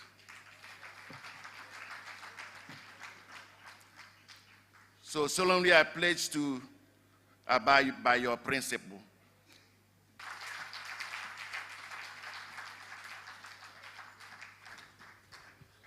You know, Dr. Osita Irono said he's been trying to manage his wife, but I think he also needs to be managed. Because he got to a point he became emotional. Dr. Oge, please, you are a medical doctor, please manage him. And help him. He has just lost a wonderful father. Thank you very much. Thank you. Maybe when he's calmer, he can write a book on how to be a loyal son-in-law. Let's put our hands together for him, ladies and gentlemen. Thank you very much. Thank you. So let me welcome here. Earlier, while Chief Osita Chidoka was talking, He said he was asking us what's the nexus between Human Rights Commission and Professor Humphrey Nwosu.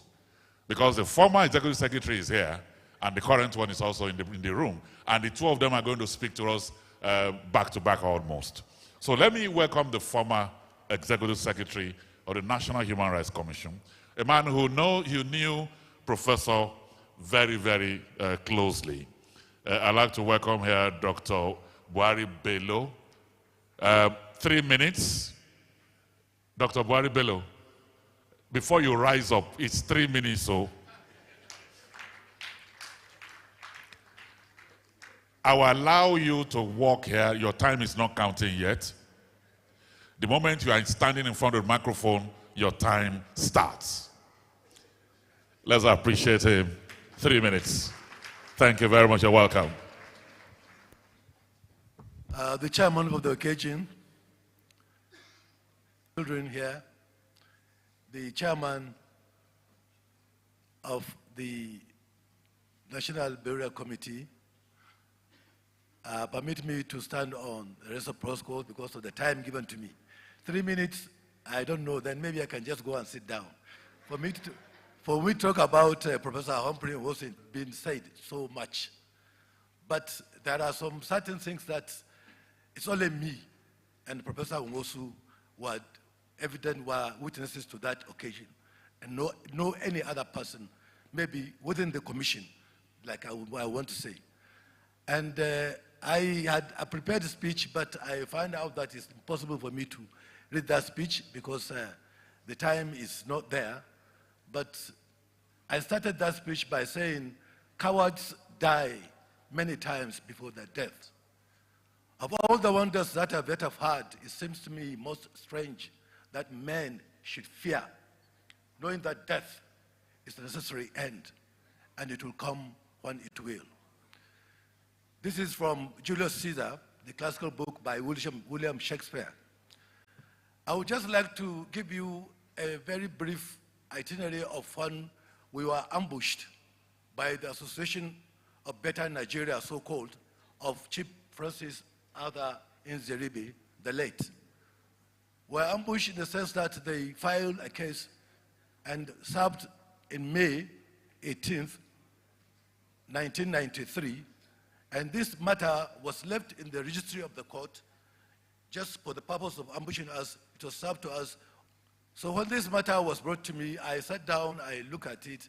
I have never seen anything so silly and so useless like that kind of case to be filed, knowing full well that the laws of Nigeria have already taken the jurisdiction of the courts in such situations from the courts. It's only the National Electoral Commission that has the power to postpone election or to hold an election or to make anything in terms of the election. Now they are asking the courts to do so, which to me, as a leader, I went through the papers and everything. I went and to see the Prof because I could understand how devastating it could be for him. I was even reluctant to go because I had to make sure that I have answers to the case for him to be, for him to calm down, not to get so much agitated about it. So I went and I discussed with him, this is it, this is it, this is it. Well, like you said, like I would say, that he was really agitated, and yes, I've not seen any filing by you. He said, no, he's not filing anything. I said, you're not filing anything? For goodness sake, the president of the country is the first defendant. The armed forces, the Defense and Security Council, which is the successor to the second defendant, NEC, we are the third defendant, and you have not filed anything? So he said, look, Buhari, that was my instruction from the Attorney General. So I knew that it is the government that was against holding of this election, not anybody. So I said, no problem. So we started the case. And I said that the first thing which any lawyer knows is that jurisdiction is the most important aspect of any case. But while I was secretary to the Sokoto State of the bar. So we know each other before she even became a judge or before I came to the commission. So we did arguments, and she adjourned to 4 p.m. and that we should come for the ruling of the court. We went back 4 p.m., But before that, when I went back to the office, I confided in the in Prof that, look, sir, this issue is your people who are doing it. Because I called the government his people, because he is a political appointee. So whenever we're doing, and they're now to pay on the something that they said they're going to do. After we have gone through all the processes, we have elected local governments, we have elected governors, we have elected members of the House of Assembly, we have elected senators, we have elected members of the House of Reps. Remain only one, the last one, the presidency. And now they are bringing these shenanigans.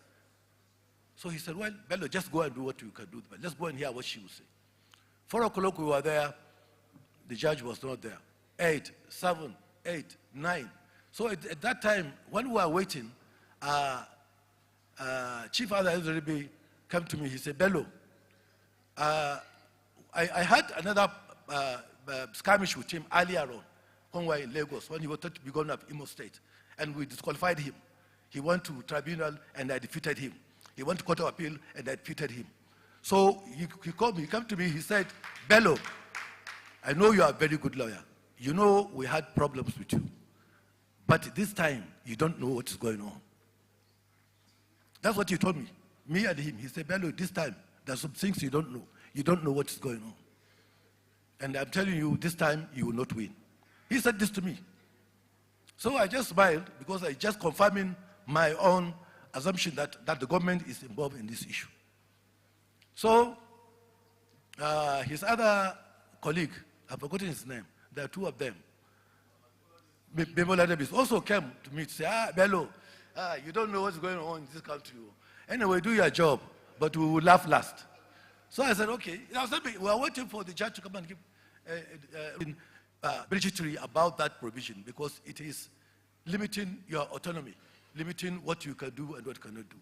And because I know the efficacy of that decision, I don't want people to push themselves to make them now make that declaration, which now will close everything. But I told him that we are going to invite the world press, because they are all around. You are going to make this, and I will quote the law, and I will tell them this election is going to hold by virtue of this, and that. So he said, very good, Bello, go and do it. I went back to the office. That was around 12 midnight. I was in the office maybe till around 4 or so. While there, I also wrote my own resignation letter. Yeah, because I thought that I could not stay in that place with that kind of thing. The person who gave you the mandate is now undermining your mandate. So what is the purpose of staying there?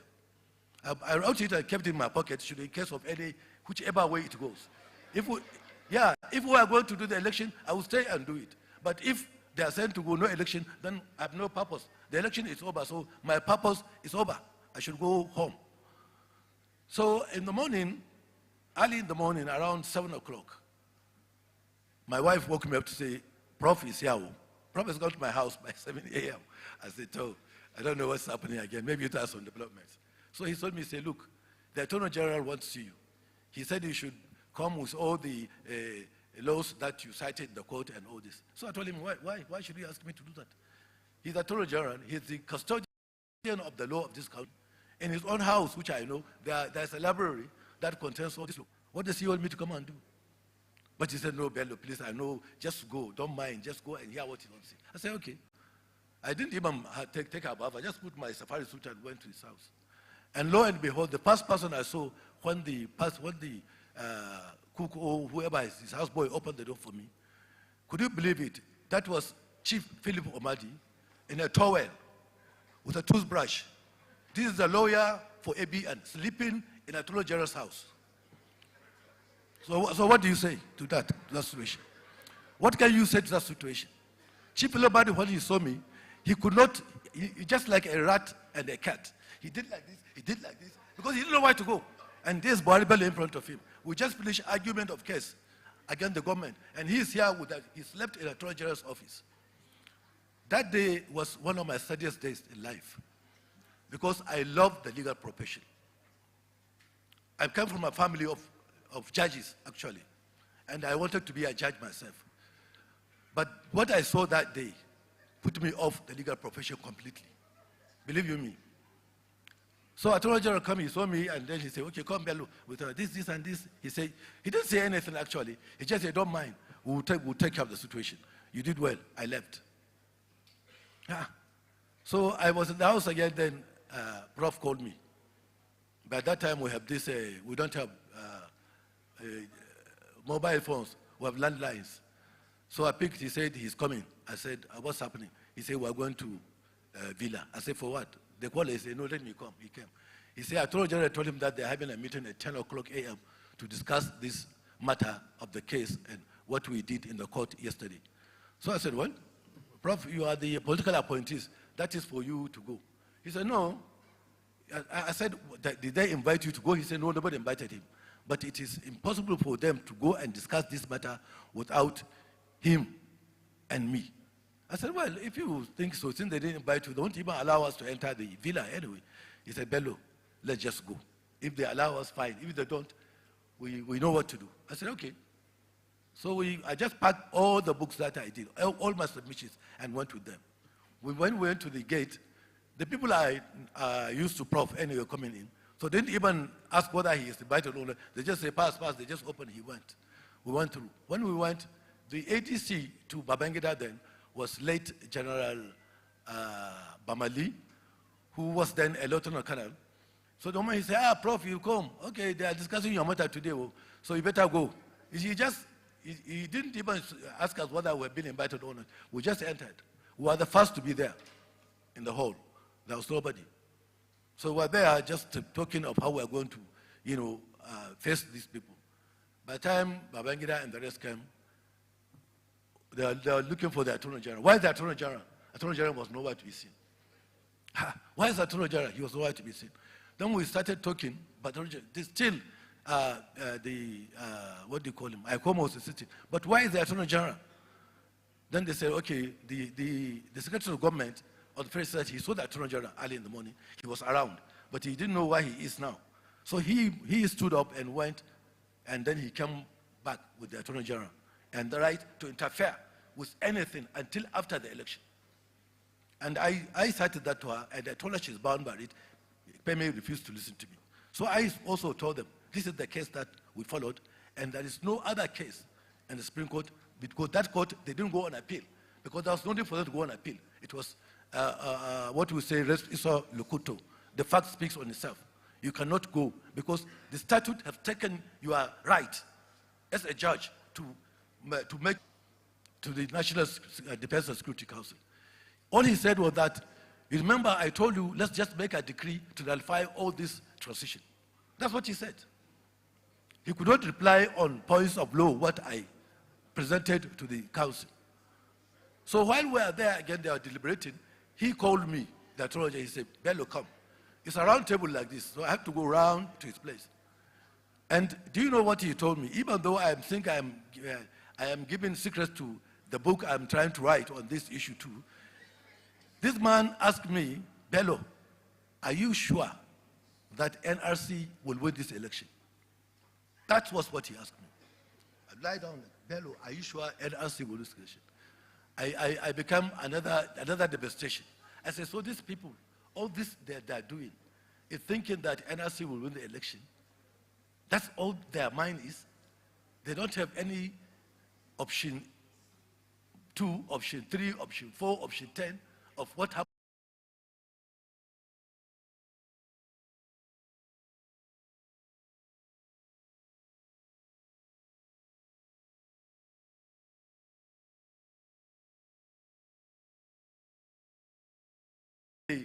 Seizing with rage at the way how some few people could take the destiny of this country in their hands and mess it up.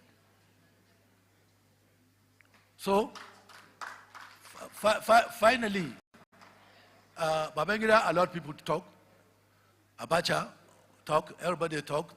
No, none of them supported us. The only person who supported us in that council was Admiral ICOMO. He said, look, you have heard what this young man said. You have heard what the law says. We have called the Attorney General. He had nothing to answer on what this young man said. Please, only for us to make the formal announcement as by law, Like I said yesterday at INEC, people like Adamu Chiroma, who was once presidential candidate for the NRC, came out and said Abiola won fair and square, even before the annulment. I know you are waiting for me because I'm not finished. Yeah. So we went ahead and did the election. Like I said, you can never show me anywhere, any electoral system in the world whereby the parties know the results before the person conducted it, except that one. And announcement of results, it was the chief judge of the Abuja High Court. In fact, they wrote the judgment. I know that later on. That by you are in Abuja, you can see the results of the election. It's a billboard that we erected. So, which was done ex parte without our knowledge. Normally, during elections, once elections is done, we don't allow anybody to come into the commission, especially the press or any other person. So the bailiffs tried to serve Professor with that rule.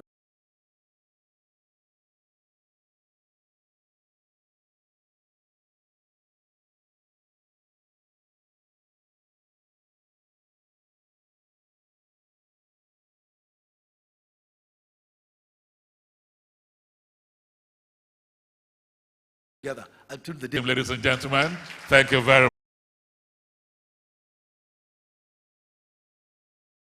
much. Our time is fast spent. We signed a bilateral deal, and it will be against human rights if it does more than 3 minutes.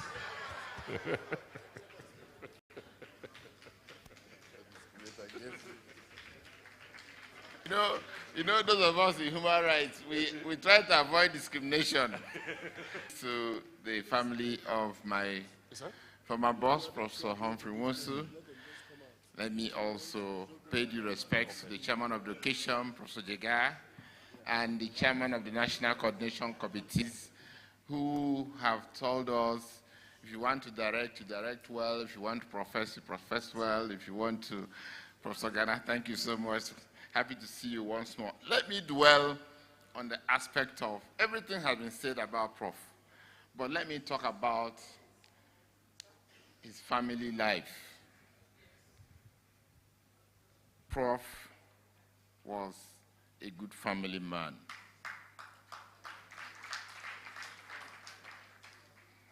In all our interactions with him, there was no time like what Madam Buaribelo was saying. The day we got Ipeme's judgment by 9 o'clock in the night, we rushed to Prof's house, virtually weeping. And while we were there, the wife was there too. We were together all the time. She always gave him the support he needed. And those of us working closely with him, we knew all the children. Emeka, Oge, Chiamaka. So he carries you all along. And once you get to the house, we'll target and go for lunch time or dinner time. Because we know there will be a phone number on the table. Madam will always ask you, Ojuku, have you eaten today? Or Bello, have you eaten today? We'll all join them at the table. I remember what we used to say when we were in the university. I was at University of Nigeria in Enugu campus. And one thing we'll say, you pass through the university did not pass through you. If you get in touch with Prof will pass through you just like you're passing through him. I was a young man, I wasn't married. Prof will ask me, Ojuku, when are you getting married? Ojuku, won't you build a house? Ojuku, won't you get a car? Ojuku, how are your parents? The secretary of INEC said that much. That by the time we came over to Abuja from Lagos, we were the envy of civil servants in Abuja because we had our quarters. We had accommodation in Kubwa. I remember Buhari Bello took me to FHA to go and sign that agreement to buy those houses.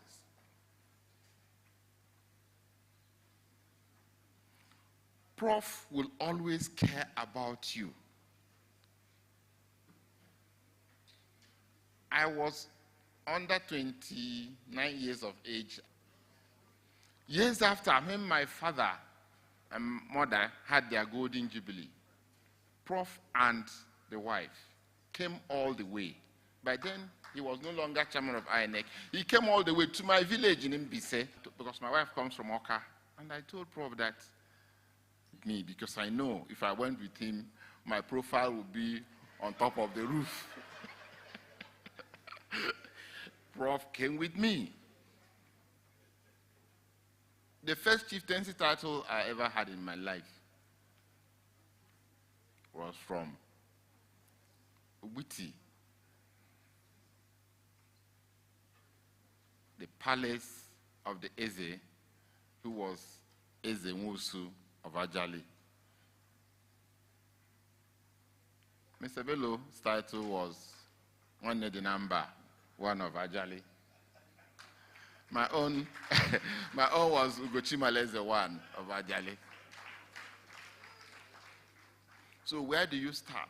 Where do you stop? He passed through me and I passed through him. My assurance to the family is I'll continue to be faithful to you. I'll continue to work with you. I'll continue to give you my support in whichever way. Even your children and grandchildren, Emeka and Oge, Chifirono, our bond will never be broken. My request is that this man should be honored by Nigeria. The person who won the election has been given Commander of the Federal Republic or Commander of the Order of the Niger. In addition, a national democratic or electoral institution like the Independent National Electoral Commission building should be named after him, because he did not only lay the foundation for a modern democracy, he also erected that physical structure there. No electoral commission. He was an academic par excellence, and I also want to say, in the electoral management body has ever been recognized. The electoral management body has ever been recognized. We cannot continue like that.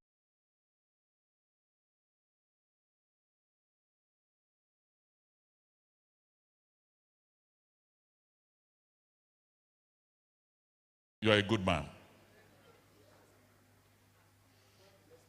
And then Dr. Emeka Nwosu, in representing the correspondence of the 90s, half a minute. Just get ready.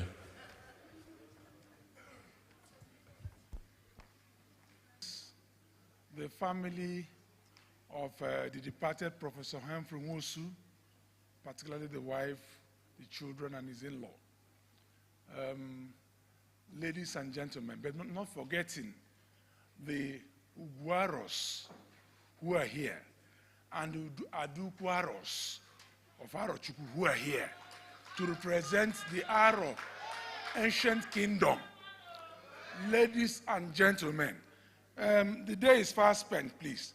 And I cannot but correct one impression, and that is to say that Professor Humphrey Nwosu ordinarily hails from Ajali, some call it Ojali, in Anambra State. It's not Anambra State. His ancestry is Arochukwu.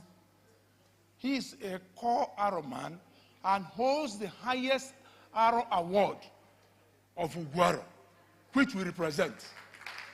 It is important to make that point. Uguaro is not a chieftaincy title. It is an honor based in Abia State, and one of the highest, if not the highest, in Igbo land. So he confirmed it is something that is given to you. Nigeria needs to recognize their heroes in their lifetime. It is very important. People have spoken at length about that, but I can tell you one thing for free. Without a Humphrey Nwosu, there will not be an Abiola presidency. There will be time and materials to make sure that this country got the best, the fairest and freest election that we have till tomorrow. So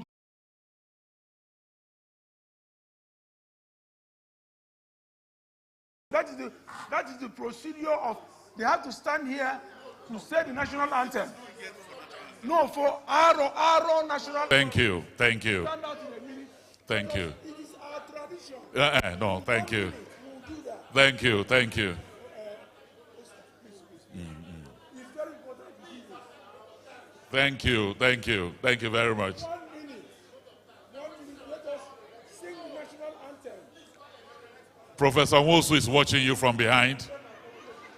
Nwosu, 1 minute. 1 minute.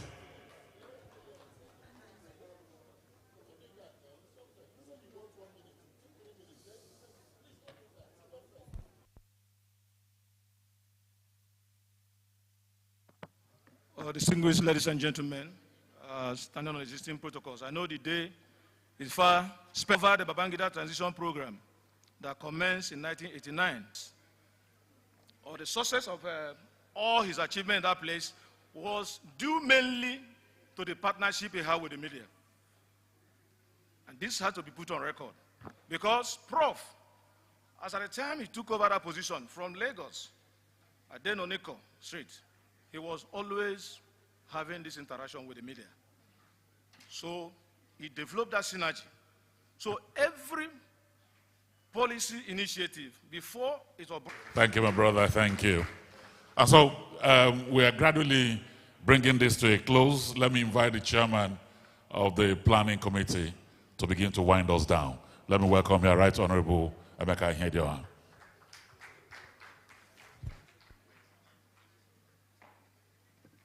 Mr. Chairman, Your Excellencies, ladies and gentlemen, they say politicians, whenever we hold the microphone, they think we would make all the noise in the world and never want to leave the stage. You have found today that that's not the opposite. I would always make the briefest contribution. When we began, it appeared as if that will not get to our desired destination.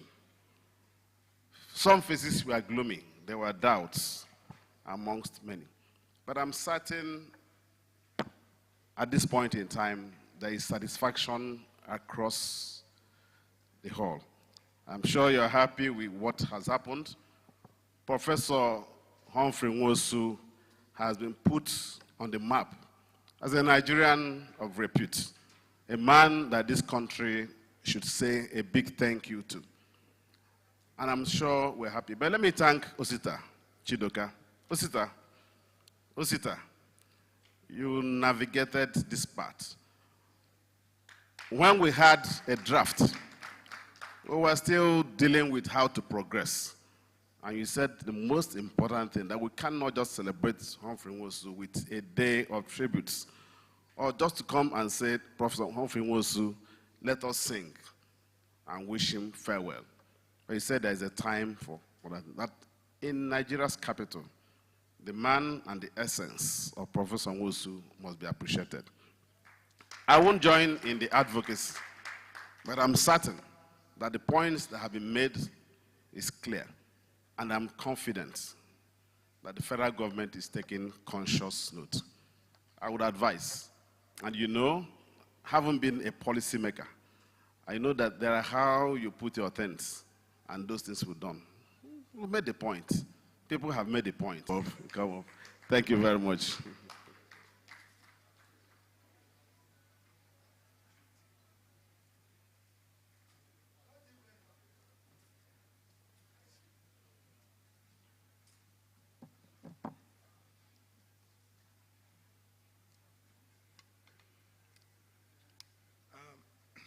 Hello. So I did this yesterday, at the INEC ceremony, and I missed recognizing some people. So this time around, I heard you say, I stand on existing. To the distinguished ladies and gentlemen that have spent over 4 hours sitting and listening to all the different speakers, and I know you guys are all hungry, and I'm probably between you and food. I also want to thank you for coming out and honoring my father. Last but not least, I also want to thank my sister from another mother, Miss Rosemary Orarian, appointed the NEC chairman. She immediately went on a sabbatical to follow my dad to Lagos and Abuja, and basically threw away her career just to make sure my dad was successful.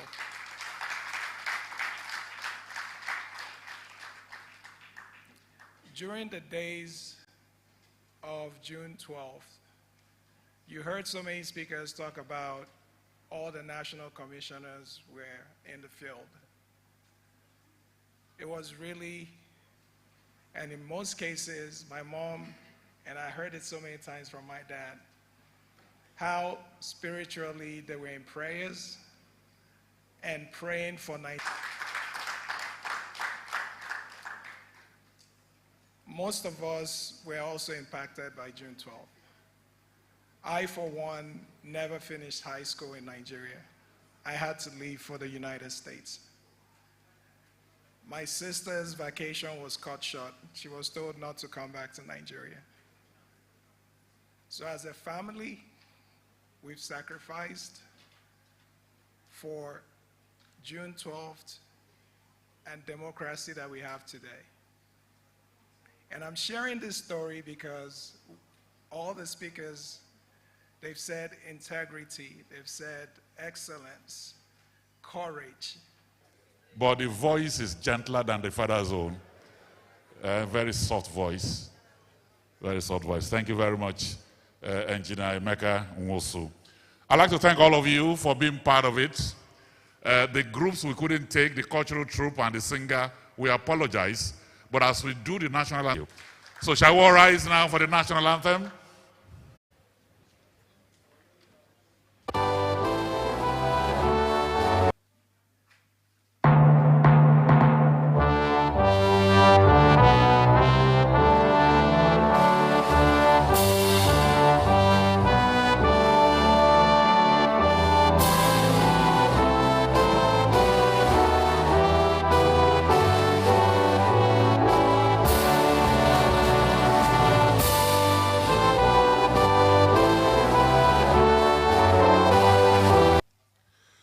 Everybody.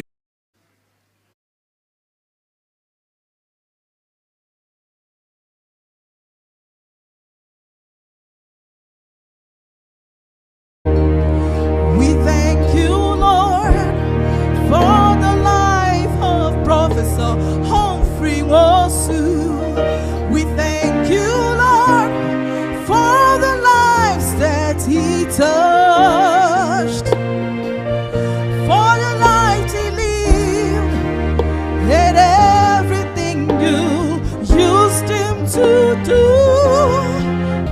You kept the faith, and now your crown awaits you in the bosom of the Lord, where there is everlasting peace.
Move your body. Woo! Woo! Asim gito be chuku. Ah, chuku.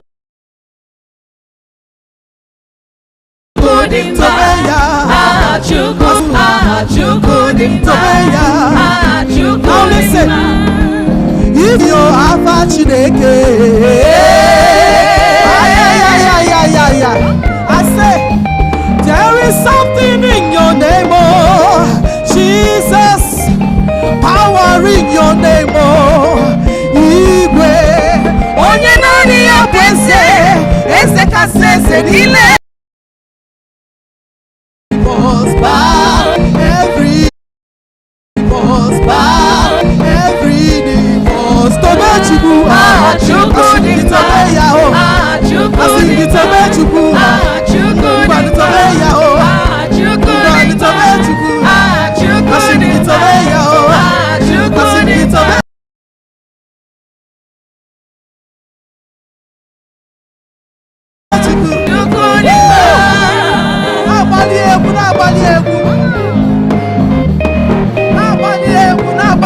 Hey, there is something in your name, oh, Jesus, power in your name, oh, Igwe, oh, you know the opposite.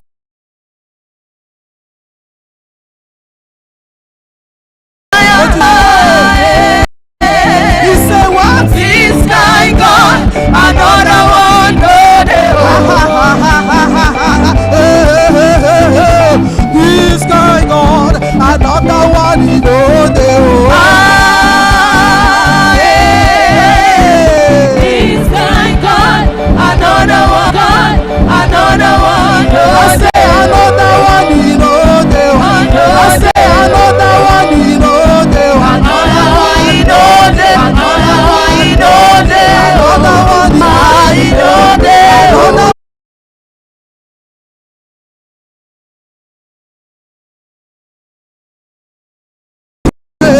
Chineke, okay, more.